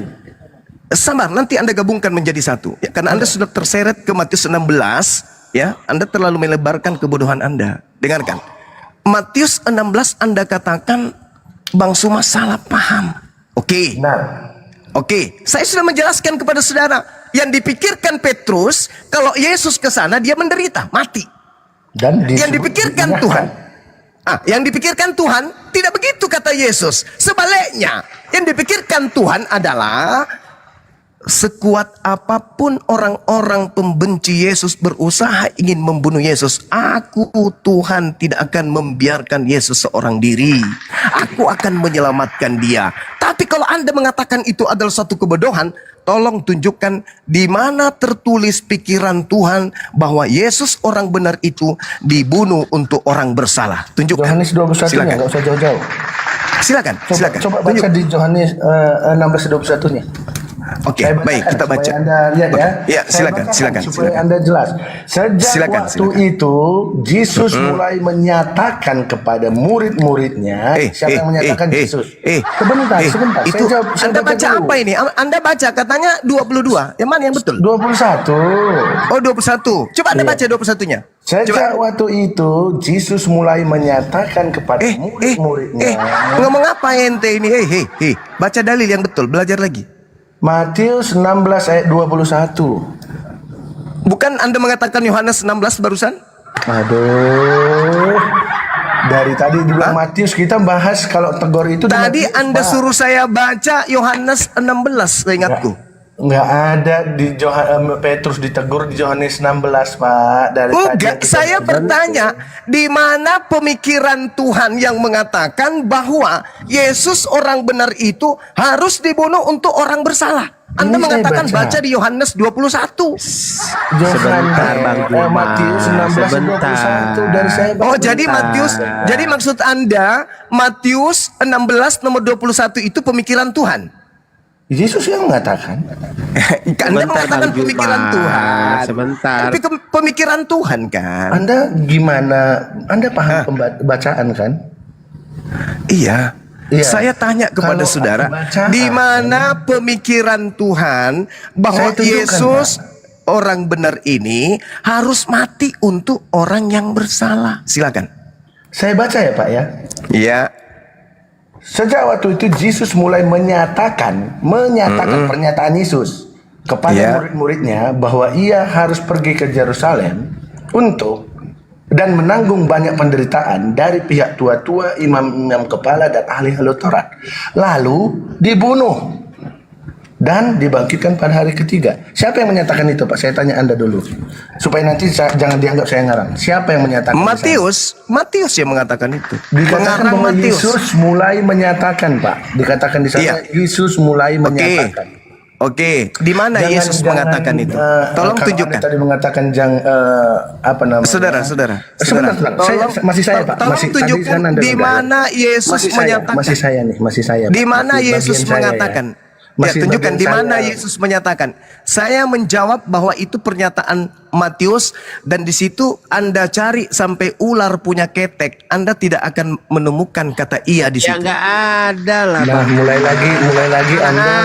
Ada. Silakan. Oke, mulai lagi. Matius 16 nomor 21 Oke. sampai Saya jawab. ular memiliki Saya jawab ketek, ya, Anda saya tidak jawab akan ya. pernah Saya bisa jawab. menemukan kata iya di sana. Silakan. Saya jawab ya, saya jawab. Silakan. Ini mulai lagi logika Anda nggak jalan, Pak. Ya, Silakan. Anda mengakui pertama kalau ada kata Yesus di situ, Anda mengatakan itu perkataan Yesus. Padahal sebelum perkataan Yesus itu yang mengatakan Matius penulisnya. Yohanes Dan Matius penulisnya, ya, oke. Tetapi ketika dikatakan di sana Matius menulis, Yesus mulai menyatakan katanya di sana, Anda mengatakan itu kata-kata Matius. Lah memang Matius kan. Sebentar, Pak. Jangan dulu sabar, Pak. Sabar. Iya, silakan. Sementara ketika Matius menulis, Yesus mengatakan, "Oh, itu perkataan Yesus." Padahal siapa yang nulis? Matius juga. Logika di mana? Kemana, Dengar, Bapak? Saudara. Oke, sabar dulu, Pak. Bagian saya tanya dulu. Di dalam Bible saudara, perkataan Yesus tinta hitam, Sebentar ya, tinta Pak. merah. Sebentar. Saya ngasih logika kepada Anda. Enggak. Saya harus minta pertanggungjawaban saudara. Jangan Anda ngarang. Anda belum paham. Nanti Saya Anda tanya bertanya lagi. saudara, perkataan Yesus di dalam Bible itu tinta hitam atau tinta merah? Oke. Jawab. Naik lah, bro. Jawab. Masih nggak merah. Jawab. Anda paham perkataan saya? Iya, jawab dulu.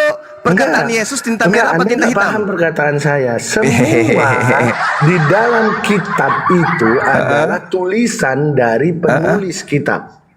Iya, yang tinta merah ucapan Yesus atau tinta hitam? Benar nggak? Pertanyaan ini saya. Benar nggak? Benar nggak? Lari. Saya ulang lagi. Lari. Menurut tradisi Udah mulai Bible, Udah mulai ucapan lari. Yesus Kita, di bro. dalam Bible, Dalam diam dulu. Udah mulai lari. Di dalam Bible, Udah mulai lari. iya ucapan Yesus tinta merah atau tinta hitam? Jawab. Nggak sanggup lagi Den jawab. Lu lah, malu dia. Malu. Gimana Pak? Gimana Anda katakan? Malu dia. Apa? Malu dia. Apa yang Anda katakan? Ucapan Yesus tinta merah atau tinta hitam? Komen-komen Ucapan seperti itu merah saya anggap angin lalu, atau Pak. tinta merah atau tinta hitam ucapan Yesus dalam Oke, Bible? saya anggap Anda mulai seperti kekanak-kanakan, jadi saya akan menanggapi Anda seperti itu.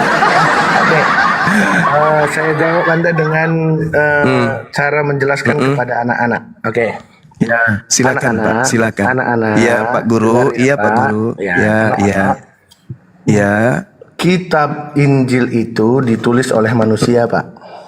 Oh, yang saya tanya bukan siapa yang menulis, Pak. Yang Sebentar, saya tanya, ucapan Yesus itu di dalam Bible warna hitam atau warna merah, Pak Guru. Jangan nipu saya, Pak Guru. Kalau tadi Anda udah paham, saya akan lompat dengan jelas. Kalau Anda setingkat SMA, saya akan lompat. Ya udah, dengan silakan jelas, ya. Anda jelaskan. Tetapi Ucapan karena Yesus di Bible itu Anda, ucapan tinta merah atau tinta hitam, Pak Guru? Anak-anak, makanya saya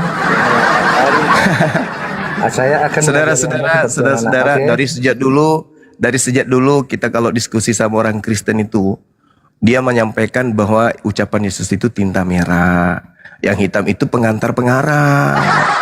Dia membawa Matius 16 nomor 21 itu tinta hitam. Berarti itu bukan ucapan Yesus. Sulit, sangat sulit. Kristen selihai apapun dia, meskipun dia kayak belut listrik, berhadapan dengan apologet Islam, tidak akan pernah bisa lolos. Kenapa? Karena musuh terberatnya Kristen itu adalah Bible itu sendiri. Matius 16:21 itu bukan ucapan Yesus. Itu ucapan pengantar oleh pengarang Matius. Ya. Itu harus direnungkan oleh orang-orang Kristen, bahwa ternyata wakil Kristen ketika naik di komal Islam hanya bisa menipu dan membohongi diri sendiri. Dan di dalam Matius 16:21 itu tidak ada kata iya. Sejak waktu itu Yesus mulai menyatakan kepada murid-muridnya bahwa iya itu tidak ada. Kata iya itu nggak ada di situ. Itu sisipan, teman-teman. Dalam original teks itu tidak ada kata iya. Hadirkan pakar bahasa Yunani. Tunjukkan kalau ada di original teksnya kata iya di sana. Itu nggak ada. Itu penambahan saja dalam terjemah. Tidak ada kata iya. Kalau kita merujuk kepada original teksnya, kata iya di sana hanya nongol sekali aperkomai. Artinya pergi atau pergilah. Susah memang, susah. Orang Kristen ini susah karena lawannya adalah Bible. Kita hanya mengarahkan mereka supaya mereka itu sehat. Saya kira begitu teman-teman sekalian. Oke, ada Bang Sahabat Kris. Silakan Bang Sahabat Kris. Ya, Kristen Bang ya. Kristen Bang. Ya, selamat malam. Silakan saudara. Ya. Apa yang disilakan? Tidak menyimak dari tadi perdiskusian? Belum Bang. Ini baru masuk ini. Oke, saya mulaikan dulu ya. Tulisan merah itu, perkataan Yesus itu tulisan hitam, plat merah atau plat hitam Pak Kris di dalam Bible? Kebanyakan kalau tulisan merah itu memang perkataan Yesus, tapi tidak selamanya itu menjadi perkataan Yesus. Di mana contohnya Pak? Tinta merah bukan ucapan Yesus itu di mana? Di data berapa? Di surah apa? Nomor berapa? Bab berapa? Saya nggak bisa menentukan di mana surah mana. Cuman pernah saya baca, tapi tidak semuanya itu tinta merah itu menjadi perkataan Yesus. Saya sendiri nggak pernah nemukan ada tinta merah bukan ucapan Yesus. Pernah, saya bukan di mana pasalnya. Waduh. Pernah. Cuman saya lupa. Itu ada. Oh, tapi kebanyakan tinta merah itu memang perkataan Yesus mayoritasnya. Cuma ada satu. Saya paham. Izin saya nambahin dikit. Yang tidak selamat. Silakan ya. Kenapa kadang-kadang penulisan di situ walaupun bukan perkataan yang diucapkan oleh Yesus ditulis dengan tinta merah, karena di perkataan itu yang berhadapan dengan dia itu ya istilahnya sedang berbicara tentang di hadapan berbicara tentang maksudnya Yesus sedang lawan bicaranya itu sedang berbicara dengan Yesus. Kok jadi belepotan? Gini bang. Sepemahaman saya mempelajari dengan para debater yang ada di luar negeri maupun di dalam negeri, tulisan merah yang tidak dianggap adalah perkataan Yesus itu ada di dalam surat-surat Paulus itu, Bang. Karena Paulus tidak bertemu dengan Yesus secara langsung. Ulang, Bang. Perkataan-perkataan yang tinta merah yang dianggap sebagai tulisan itu perkataan Yesus, ternyata bukan. Itu hanya ada di semua tulisan surat-surat Paulus, itu bukan Yesus langsung. Begitu, Bang. Mungkin demikian, tapi nggak bisa. Udah cukup itu, saya nambahin itu aja. Lanjut. Terus yang dipermasalahkan di situ apa? Tadi yang dipermasalahkan itu saudara Kristen itu mencoba untuk membohongi, menipu. Apa yang dibohongi? Ketika materi berlanjut terkait dengan Yesus duplikat atau yang bukan Yesus yang Anda ikuti. Jadi Yesus duplikat. Yesus duplikat maksudnya? Yesus palsu yang datang kepada Kristen, yang disembah oleh Kristen hari ini itu bukan Yesus asli. Itu Yesus palsu. Datanya di mana? Datanya Matius 24, satu perikop, satu bab jelas dia mengatakan bahwasanya kalau dia yang datang setelah dia pergi yang pertama kalinya, kalau dia yang datang maka itu bersamaan dengan kiamat. Tidak bisa dipisahkan. Di mana itu bunyinya? Matius 24, Bang, nomor 27, 29 dan 30, 31. Sebentar, saya ambil kitab saya dulu ya. Silakan.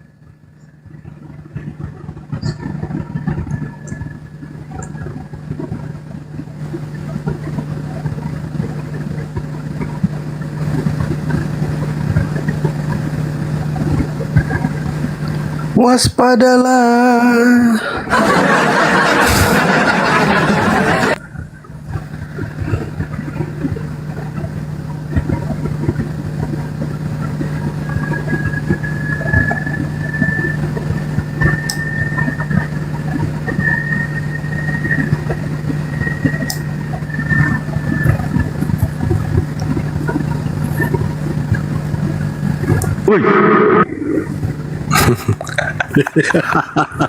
Anakku sayang katanya Bang Zuma dibawa, anakku sayang. Hai, Mas Solang literasi. Matius berapa? Matius 24, Bang. Matius 24. Matius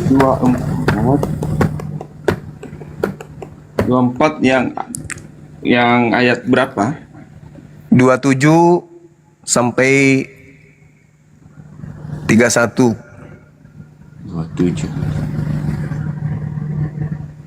Sebab sama seperti kilat memancar dari sebelah timur dan melontarkan cahayanya sampai ke barat, demikian pula lah kelak kedatangan Anak Manusia. Di mana ada bangkai, di situ burung nazar berkerumun. Segera sesudah siksaan pada masa itu, matahari akan menjadi gelap dan bulan tidak bercahaya, dan bintang-bintang akan berjatuh dari langit, dan kuasa-kuasa langit akan guncang. Pada waktu itu akan tampak tanda Anak Manusia di langit, dan semua bangsa di bumi akan meratap, dan mereka akan melihat Anak Manusia itu datang di atas awan-awan di langit dengan segala kekuasaan dan kemuliaannya. Dan ia akan menyuruh keluar malaikat-malaikatnya dan meniup sangkakala yang dahsyat bunyinya, dan mereka akan mengumpulkan orang-orang pilihannya dari keempat penjuru bumi, dari ujung langit yang satu ke ujung langit yang lain. Ya, menjadi masalahnya apa? Itu kalau Yesus yang datang, Bang. Maka Yesus mengatakan di data sebelumnya, di data 23 sampai 26. Jadi apabila ada orang berkata ada Mesias di sini, ada Mesias di sana, jangan kamu percaya. Sebab Mesias palsu dan nabi-nabi palsu akan datang melakukan banyak mujizat sekiranya mungkin menyesatkan orang pilihan, murid pilihan. Camkanlah, aku telah mengatakannya kepadamu terlebih dahulu. Jadi apabila ada orang berkata ada Mesias di padang gurun, ada Mesias di dalam bilik, jangan kamu percaya. Maksudnya jangan percaya kepada Paulus. Itu intinya, Bang. Enggak, di sini dulu, Bang. Di sini, jangan Ya, lari di situ. kemana-mana. Ya, di situ senang, di sini senang. Lanjut. Enggak, di ayat Matius Iya. 20 berapa tadi? 24 ke 27 sampai ke 31. Apa kaitannya dengan bunyi yang baru Abang sampaikan? Ya kan Yesus ditanya, Bang, apa tanda kedatanganmu? Dan apa tanda akhir zaman? Yesus mengatakan, tanda kedatanganku sama seperti kilat, memancarkan sinarnya dari timur sampai ke barat, demikianlah kedatangan anak manusia kelak. Kan itu tanda kedatanganku. Ya. Dan ketika aku datang, maka akan nampak tanda. Matahari gelap, bulan tak bercahaya, bintang berjatuhan, kuasa langit berguncang. Akan nampak di tengah langit tanda anak manusia, seluruh manusia akan meratap, seluruh manusia akan melihatnya. Dan kemudian tiupan sangkakala dan seterusnya. Itu tanda kalau Yesus yang datang. Maka Yesus tegaskan, jadi apabila ada orang berkata, ada Mesias di sini. Sebentar, jangan ceramah. Di ayat ini apa, yang menjadi permasalahan kamu apa? Inilah permasalahan kamu apa? Pakai otakmu, pakai otak. Yesus Justru ditanya. Anda itu yang Anda memakai otak. Tidak ada yang dipermasalahkan di sini. Ini memang begitu tanda-tandanya, dan ini kan. Ya, nah sekarang pertanyaan saya, ketika Paulus pendiri agamamu mengaku bertemu dengan Yesus. Di situ dia baru kita ketemu, makanya kau pakai otak, jangan pakai congor dulu. Ada nggak tanda-tanda itu? Apa yang dikatakan di situ? Ada nggak tanda-tanda itu ketika Paulus pendiri agama Kristen ini?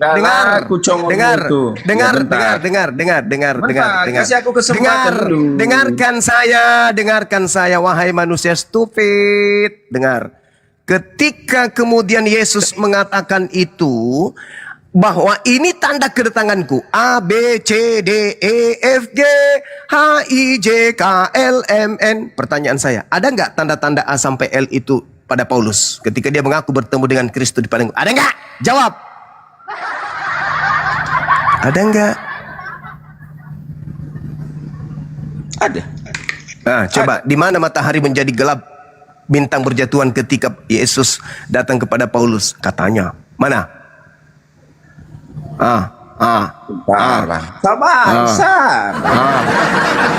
Jangan begitu. Di mana pernah bintang jatuh ketika Paulus menghayal ketemu Yesus? Di mana bulan tak bercahaya ketika Paulus berhalusinasi bertemu Kristus? Cara diskusi sama rumah ini, orang mau menanggapi tapi nggak dikasih kesempatan. Ya udah, kau tunjukkan kapan bintang jatuh pada saat Paulus mengaku bertemu dengan Kristus di padang gurun. Silakan. Ada enggak? Yang dikatakan Yesus kalau kedatangan yang kedua kali itu, seperti yang saudara mulai barusan tadi, mulai mau diskusi enggak? Kau congor kali kau di rumah. Mulai. Gimana kita bisa diskusi kayak gini? Ya udah. Di mana tertulis pada saat Kristus palsu datang kepada Paulus ada bintang jatuh? Di mana? Zuma, jawab. Kesempatan, diam aja dulu. Diam aja, saya mau dengarkan. Mau dengarkan kamu berbohong. Silakan. Bukan saya berbohong. Kebohongan dimulai. Gimana kita bisa? Udahlah, gimana kita berdiskusi kayak gini sama orang yang bodoh kayak gini? Inilah kalau orang nggak berilmu yang hanya modal congor. Orang ngomong dipotong, bagaimana begitu kita bisa menjelaskan sama orang seperti ini? Diam dulu. Halo? Karena kau ditanya apa, kau jawab apa? Bukan, itu saya belum jawab. Saya sudah diam, dia tarik lagi. Halo? Halo, Ya, tapi kan mau ngomong gangguin saya dong. Halo, gangguin saya dong supaya saya kelihatan pintar. Saya diam dan tolong kau tunjukkan di mana tertulis pada saat Paulus mengaku bertemu dengan Kristus ada bintang jatuh. Silakan, saya diam. Buka mulut Anda, kalau perlu robek sampai kuping. Saya diam, silakan. Saya kasih waktu Anda 17 tahun. Jawab. Buka mulut. Ya, jawab. Pertemuan Paulus dengan Yesus itu adalah bukan pertemuan Yesus kedatangan untuk dalam untuk menghakimi dunia atau akhir zaman. Hanya dia menampakkan dirinya kepada Paulus untuk supaya Paulus itu bertobat. Ya, bedakan kedatangan yang disebutkan Yesus yang di situ ada gempa bumi, adanya segala macam, itu kedatangannya pada akhir zaman untuk penghakiman, penentuan siapa yang masuk ke dalam surga dan siapa yang masuk ke dalam neraka. Makanya tanda yang kamu bilang tadi, yang kamu tanyakan sama saya itu, kenapa tidak ada bintang yang jatuh dan segala macam yang jatuh? Dia bukan datang itu untuk dalam penghakiman, dia hanya datang untuk kepada Paulus saja. Begitu saudara. Ya, di dalam dia bertemu dengan Paulus itu memang dalam kilauan bercahaya yang tidak bisa dilihat langsung oleh Paulus. Karena bukan dalam yang pernah disampaikan oleh Yesus sebelum dia naik ke surga, aku datang nanti kedua kali seperti pada saat aku terangkat ke surga. Dan seperti yang kamu bilang tadi, apa yang ada cahaya, ada gempa dan segala macam, itu memang itulah tanda-tanda kedatangan anak manusia yang telah kita bacakan tadi, untuk dalam keadaan penghakiman, penentuan siapa yang masuk ke surga dan siapa yang masuk ke neraka. Kalau yang datang kepada Yesus itu memang Yesus juga, tetapi dalam keadaan bagaimana? Dia dalam bentuk cahaya, iya, tapi bukan dalam situasi yang seperti yang disampaikannya. Dia datang itu udah pernah dia katakan juga, aku akan datangnya kepada kamu. Dengan apa? Saya akan mengutus Roh Kudus untuk melindungi dan menyertai engkau sampai selama-lamanya. Ya, begitu saudara.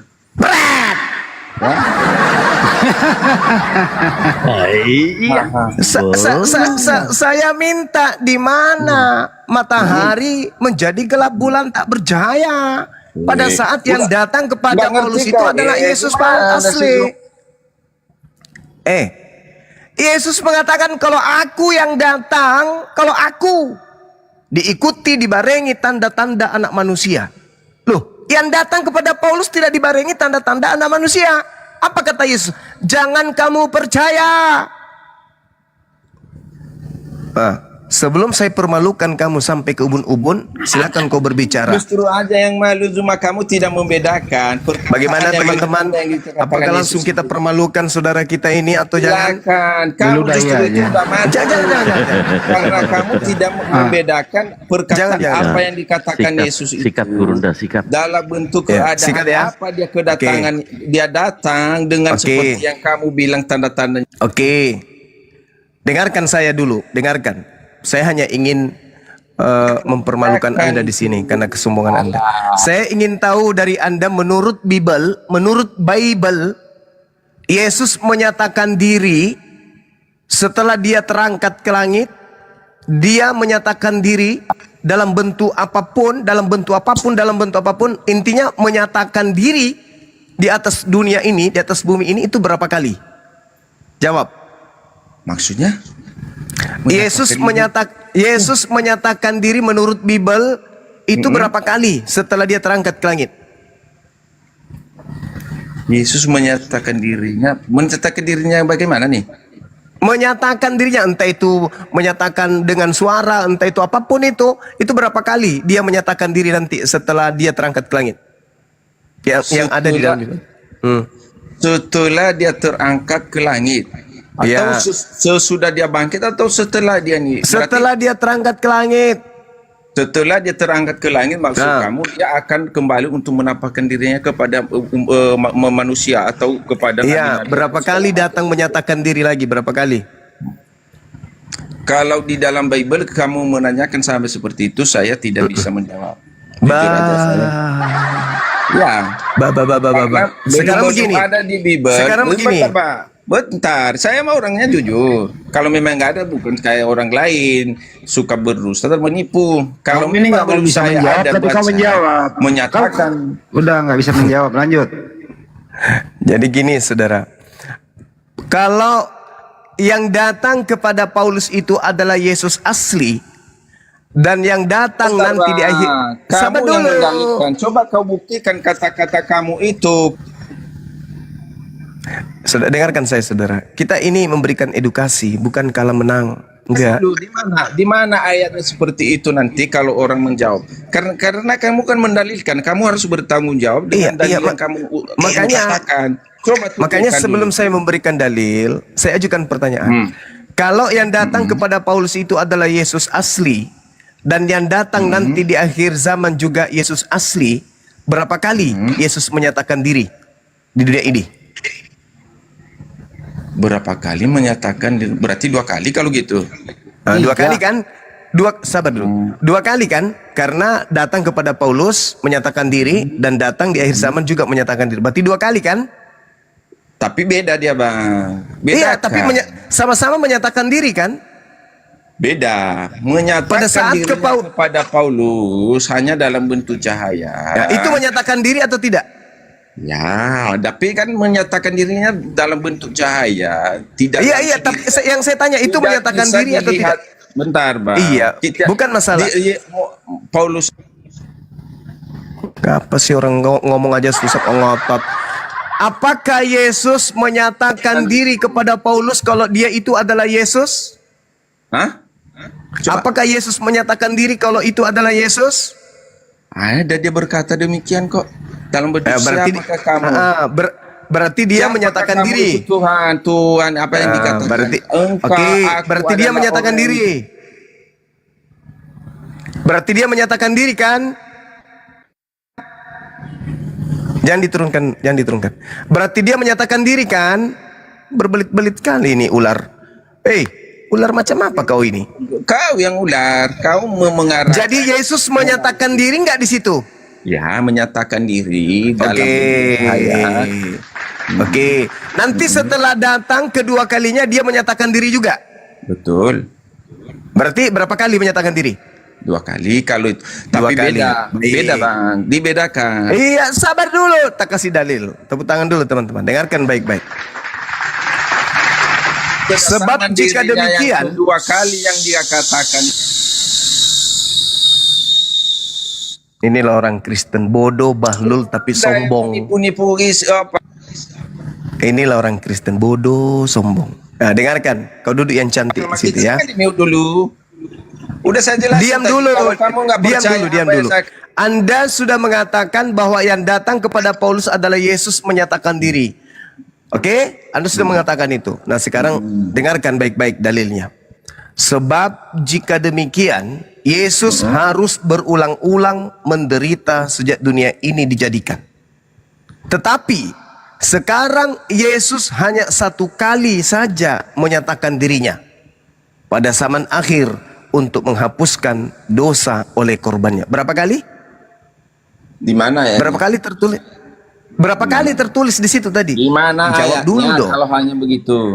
Kita jangan hanya Tetapi berkata-kata. sekarang Yesus Di mana hanya ayatnya? 1 kali Kita saja. baca.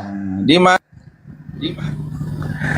Sebab Yesus hanya 1 kali saja menyatakan dirinya. Di mana itu? Tunjukkan kita baca. Di kitab mana? Enggak, saya tanya dulu. 1 kali atau 2 kali? Di mana? Di kitab mana? Saya nggak bicara dengan angan-angan dan mimpi. Nggak mau saya begitu.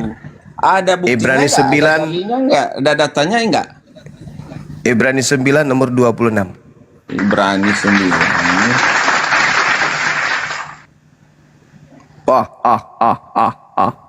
Bentar. Ternyata Yesus cuma 1 kali menyatakan diri, yaitu di Ibrani akhir 9. zaman. Sebentar. Aduh.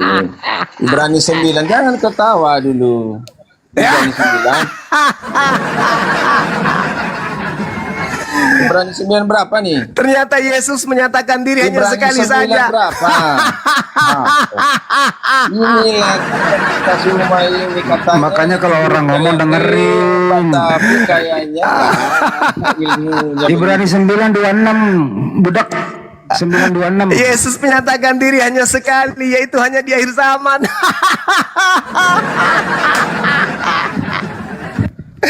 Berarti yang datang ke Ananias harus berulang-ulang menderita sejak dijadikan, tetapi sekarang ia hanya satu kali saja menyatakan dirinya pada zaman akhir untuk menghapuskan dosa oleh korbannya. Terus kenapa begitu? Yesus menyatakan diri berapa kali? Satu kali untuk akhir zaman. Satu kali untuk kita memahami. Satu kali untuk akhir zaman. Ya. Satu Di situ kali dalilnya. untuk Tetapi akhir sekarang zaman. ia hanya satu kali saja menyatakan dirinya. Satu kali saja menyatakan dirinya. Pada akhir zaman untuk menghapuskan dosa oleh korbannya. Berarti Yesus hanya satu kali saja ia menampakkan diri untuk akhir zaman. Berarti tidak ada penampakan yang lain. Bentar, bisa jawab. Tidak. Biasa jawab. Biar saya Silakan. Yang dikatakan di sini di akan datang yang terakhir kali ini di akhir zaman. Itu yang baru saya jelaskan tadi apa? Pada saat penghakiman. Iya, memang pada saat penghakiman memang begitu, demikian yang dikatakan. Berarti dia cuma sekali kan menyatakan diri? Iya, dia menyatakan dirinya Kapan? pada akhir zaman itu kepada semua akhir orang. zaman. Berarti yang datang kepada Paulus itu siapa? Ya Yesus, dia dalam bentuk cahaya. Masalah generasi. Di situ kitabmu mengatakan dia cuma sekali menyatakan diri di akhir zaman. Hei. Dalil kitabmu mengatakan dia hanya sekali menyatakan diri, yaitu pada akhir zaman. Berarti yang datang kepada Paulus itu siapa?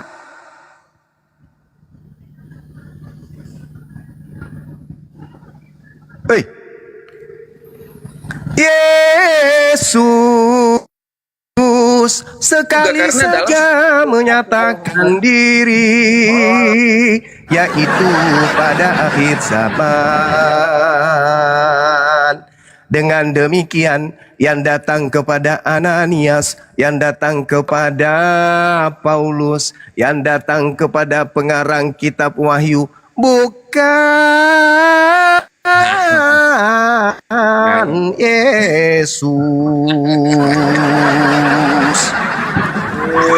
Yesus yang datang kepada Ananias, bukan Yesus yang datang kepada Paulus. Jadi yang menyatakan diri di padang gurun ternyata benar bukan Yesus. Cahayu.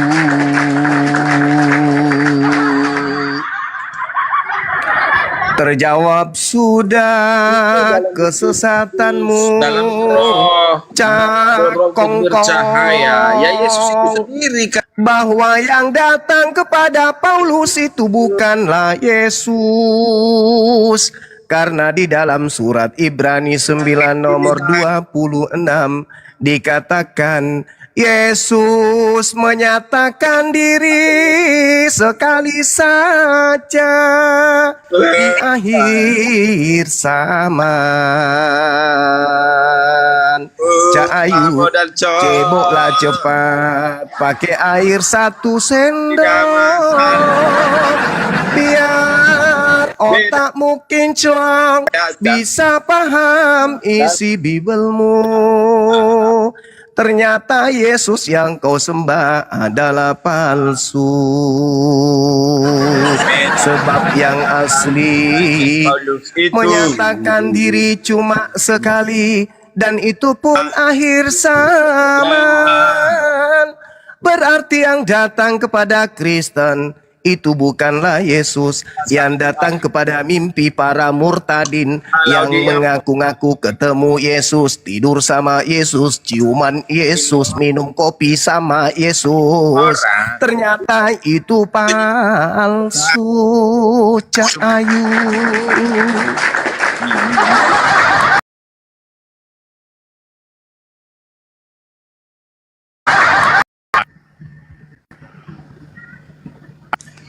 Ya, bedakan Zuma.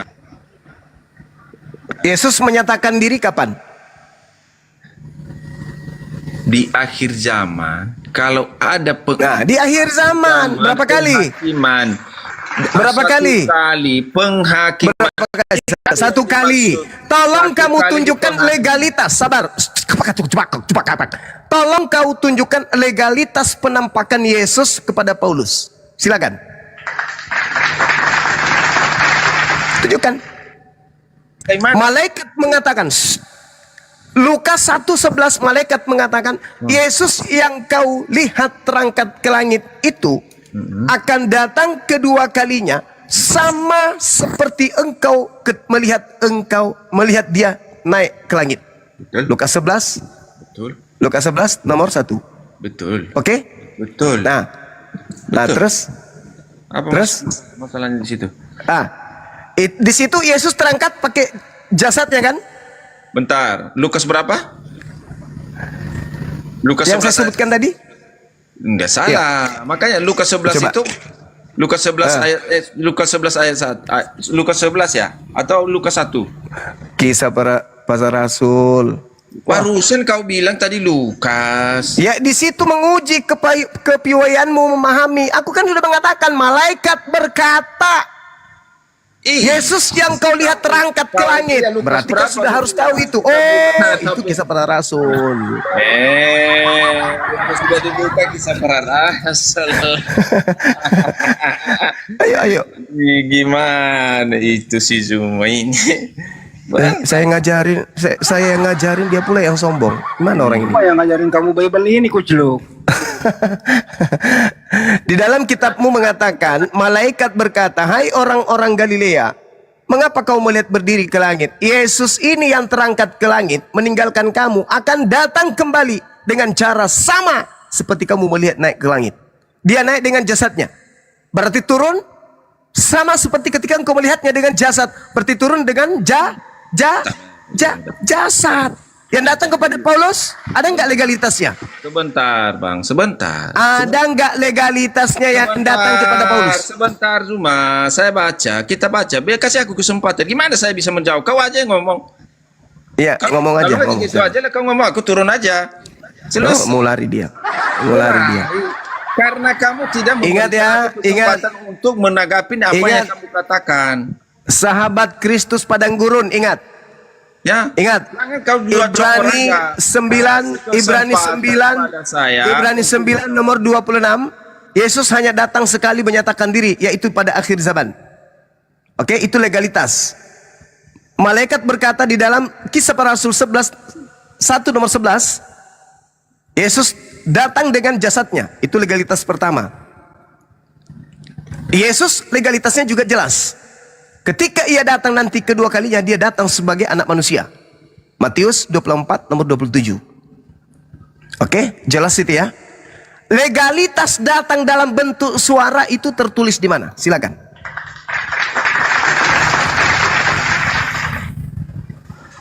Legalitas dalam bentuk dia datang dalam suara itu ada legalitasnya apa yang dikatakan? Aku akan pergi ke rumah Bapakku dan aku akan memberikan penghibur. Ada siapa persebab itu masih di bumi itu kucluk ngomong kayak gitu. Bentar bang. Mana legalitasnya bahwa Yesus akan datang dalam rupa cahaya? Mana? Tunjukkan ke saya. Kalau itu nggak ada, memang nggak ada. Ya nggak ada. Berarti yang datang kepada Paulus itu berupa cahaya itu siapa? Yesus itu kan cahaya. Iya. Yesus itu kan cahaya dalam bentuk cahaya. Masolang generasi, masolang generasi.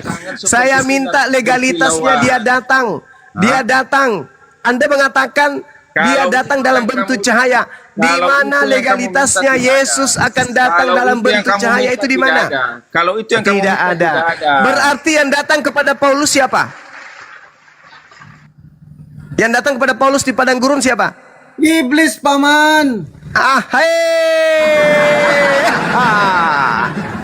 Musuhmu yang paling berat adalah bibelmu Cahayu. Mandilah dengan 7 kembang dalam timba yang terbuat dari tempurung kelapa tua.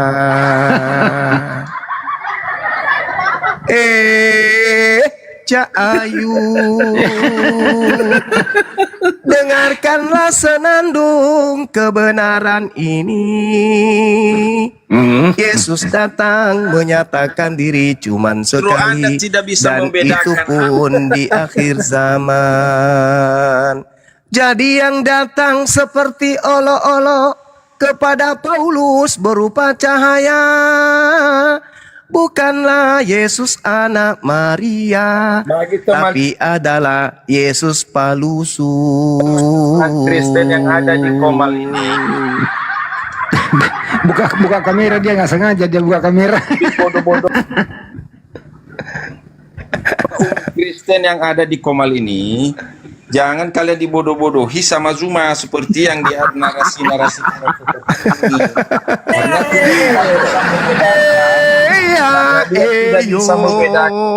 Itu ada dalilnya.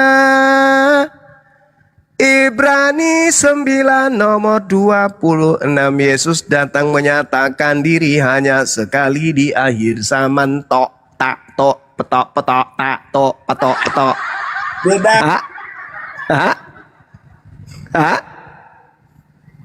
Bedakan menyatakan diri sekali cuman di akhir zaman dengan yang menyatakan diri kepada Paulus. Oke.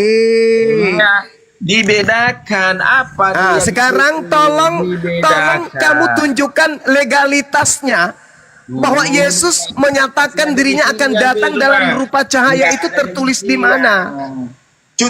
Coba dulu tunjukkan legalitas bahwa Allah SWT-mu yang berkata-kata pada Muhammad di mana?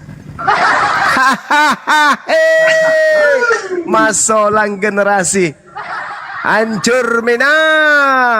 Ketika kemudian Nabi Muhammad bercerita tentang Allah, Allah subhanahu wa ta'ala menjelaskan apa? Innama yaftaril kadhibal ladhina la yu'minuna bi ayatillah wa ulaika humul kazibun. Sesungguhnya yang mengada-adakan kebohongan hanyalah orang yang tidak beriman kepada ayat-ayat Allah, dan mereka itu adalah pembohong. Mana legalitasnya kalau yang datang kepada Paulus berupa cahaya itu adalah Yesus? Mana legalitas yang dinyatakan oleh malaikat berdasarkan Kisah para Rasul 11 nomor 1? Yesus datang dalam rupa jasad manusia. Mana legalitas? Mana legalitas? Ibrani mengatakan Yesus datang menyatakan diri hanya sekali sebagai anak manusia. Yesus mengatakan dia datang sebagai manusia. Mana dalilnya Yesus akan datang dalam rupa cahaya? Itu di mana dalilnya? Yang datang dalam rupa cahaya adalah iblis. Legalitasnya langsung dari mulut Yesus. Di mana tertulis? Lukas 10 nomor 18. Aku melihat iblis turun dari langit ke bumi berupa cahaya. Wah, wah, wah, wah, wah, wah, wah, wah, wah, wah, wah, wah, wah, wah. Berarti yang datang kepada Paulus adalah Lukas berapa? Paman. Kita buka. Lukas berapa yang kau bilang itu? Lukas berapa? Lukas 10, Cahayu. Belajar lagi dia. Ya, tapi kan kamu juga emangnya kamu udah menguasai apa? Udah kamu kuasai Al-Quran itu semua? Emosi nih Emosi nih Baca. Tuh. Lukas Sudah berapa? tertulis. Itu sudah ditunjukkan. Masih bertanya dia. Lukas Itu udah ditunjukkan. Sebentar. Lukas 10 nomor 18, Pak Kris. Lalu Yesus Orang Jawa meninggalkan penyembahan berhala, tapi ada ajaran lagi yang datang ngajak menyembah makhluk padang gurun berupa cahaya. Suka sendiri orang mau ngomong, kau aja yang ngomong terus. Udah baca itu, baca. Karena yang di sini kan jatuh, yang dikatakan di sini apa yang dibilang 18 ini. Apa? Aku melihat iblis jatuh seperti kilat dari langit. Cahaya. Jatuh dari langit. Kilat. Berarti yang berupa cahaya itu apa? Yang berupa cahaya itu apa? Iblis. Oh, yang berupa cahaya. Tidak ada seperti itu dikatakan. Tidak. Emangnya ke semuanya yang dikatakan kalau jatuh itu iblis semua. Baju. Iya, kelapa jatuh dari pohonnya bukan iblis, tapi yang ini cahaya ini.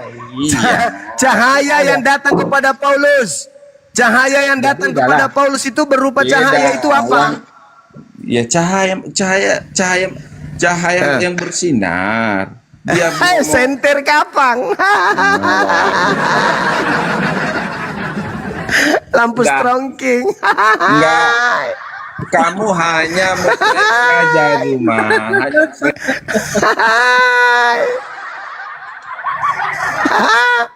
Satu ayat dengan yang lain. Begitu saudara ya. Memahami yang datang kepada Paulus berupa cahaya. Jangan dikaitkan. Kalau tidak ada hubungannya, jangan kau kaitkan. Loh, ya memang begitu. Di mana legalitasnya Yesus akan datang dalam rupa cahaya itu di mana? Kalau itu yang kamu minta, legalitasnya nggak ada. Cuman Yesus nggak itu ada.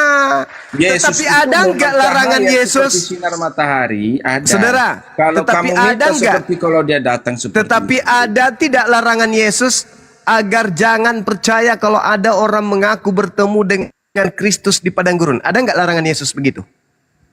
Ada.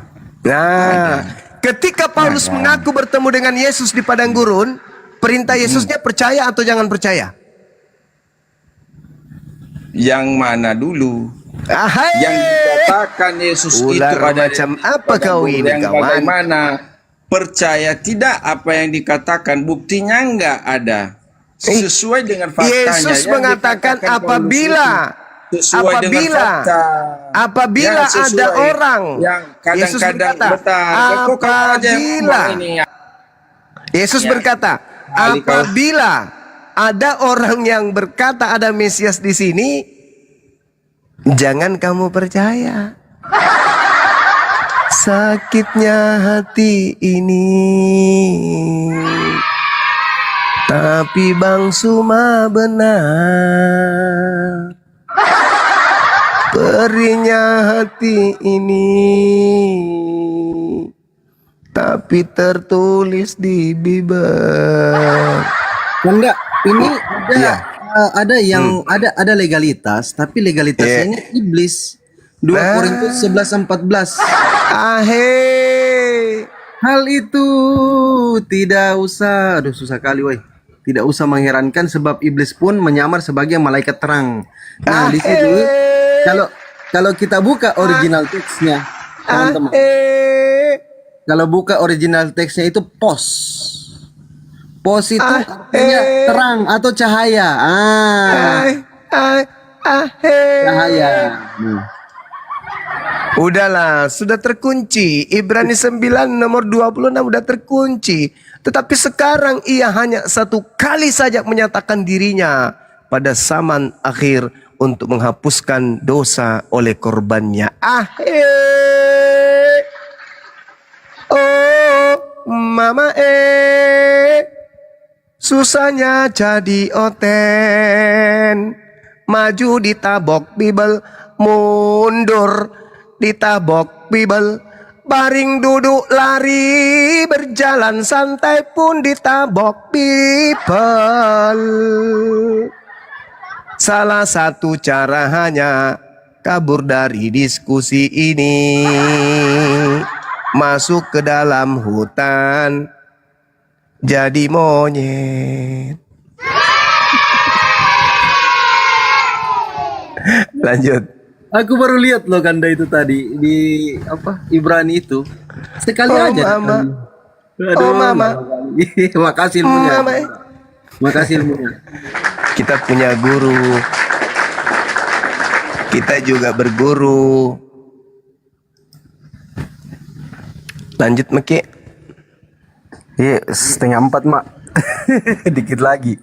Keren Iya. mungkin dulu kan Dadi karena Iya, boleh. kita mau subuh juga tuh. Iya, saya sudah tidur dari tadi. Nah itu dia. Kalau kalau begitu, oh iya karena mau sholat subuh mungkin kita rehat dulu kan Dadi. Iya. Nah, nanti besok baru lanjut. Iya. Coba. Iya, iya mipale. Iya, Ternyata. Oh, generasi. Di sinden dulu Masalah. Bang Zuma itu lagi enak teman-teman dengar sinden itu. Aduh ketawa nggak ada yang bisa tidurin teman-teman gara-gara sinden. Masolan generasi teman-teman. Masyolan.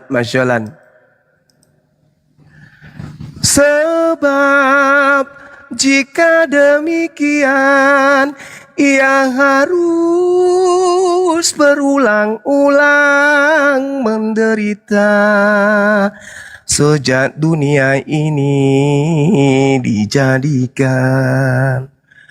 Tetapi sekarang Yesus hanya satu kali saja menyatakan dirinya pada zaman akhir untuk menghapus dosa oleh korbannya. Masalah generasi ternyata cuman sekali. Mesari sereji sedimi kasihna dekna dua dekna telu tapi si semi amure. Make daya senglalep bahasa Yunani. Hapaks artinya cuman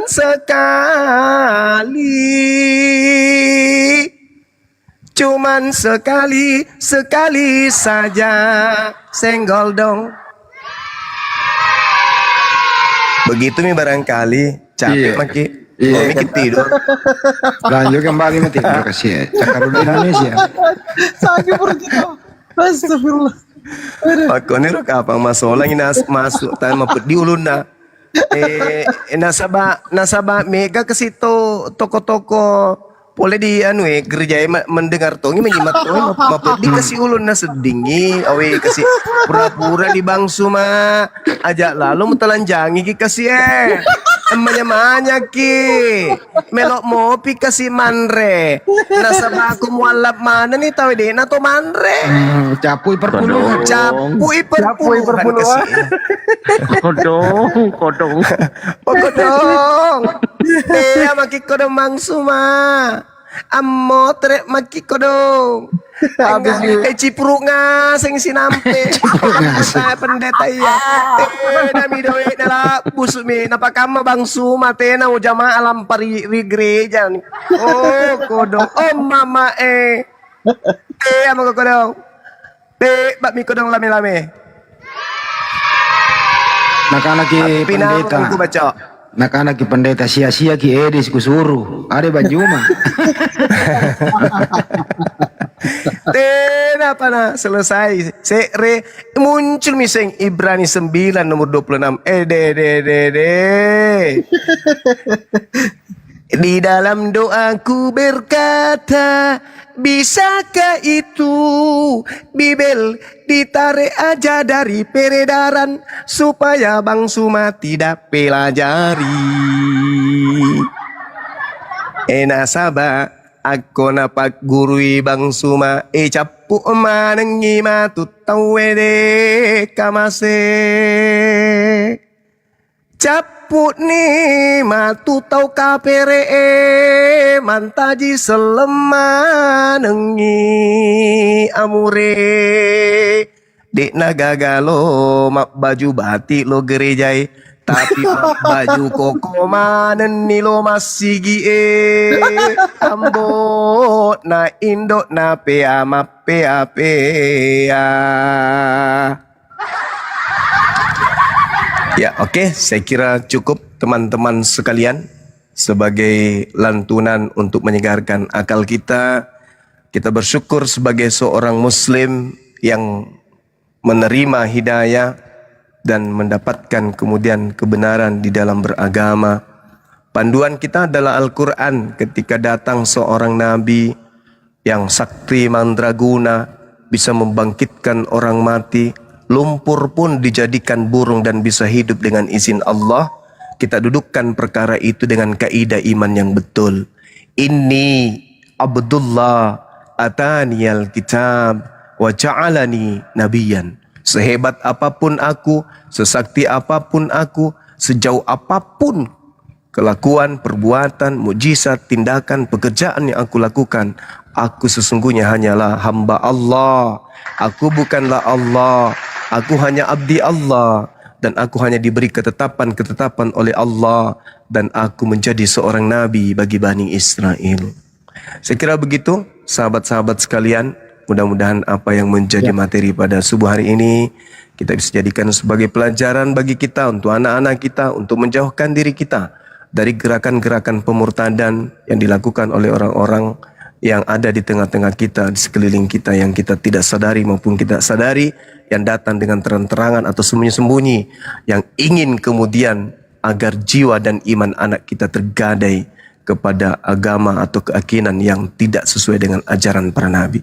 Demikian dari saya, sekedar doa untuk kita semua, kiranya Allah memberikan sikap istiqamah kapanpun dimanapun kita berada, tetap dalam iman Islam dan mati dalam keadaan Islam. Demikian. Salam tauhid, salam satu Tuhan dari kami, segenap para apologet Islam Indonesia dan seluruh tim yang ada beserta sahabat-sahabat netizen baik yang ada di YouTube maupun yang ada di TikTok. Terima kasih atas kebersamaannya. Mohon maaf atas kekurangan kita semuanya yang ada di sini. Wabillahi taufiq wal hidayah. Assalamualaikum warahmatullahi wabarakatuh. Jayalah Islamku, jayalah Indonesiaku. Mari kita Waalaikumsalam warahmatullahi wabarakatuh. Mari kita. Waalaikumsalam warahmatullahi wabarakatuh. Ini Kanda typingan di bawah teman-teman, mayoritas ini lagu penutup, sinden penutup, lagu Anakku Sayang katanya. Penutup baru kita langsung tutup satu kali. Bisa mungkin kan tadi? Cekruduk, cekruduk. Iya. Anakku sayang, yang adalah Tuhanmu sendiri. Tidurlah anakku, karena besar kelak kau akan dituhankan.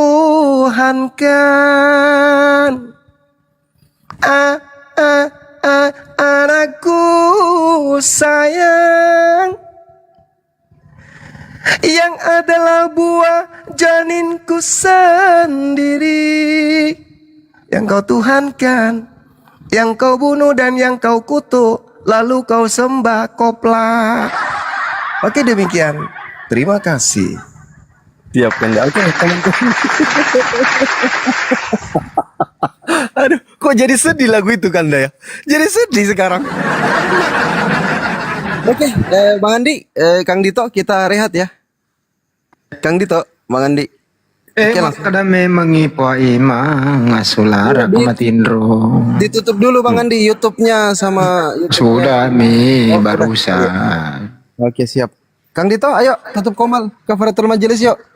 Ayo, mangga. Yuk. Silakan Baik, Kang Dito. teman-teman, izin semuanya ya. Untuk kita sama-sama bacakan doa kafaratul majelis. Bismillahirrahmanirrahim.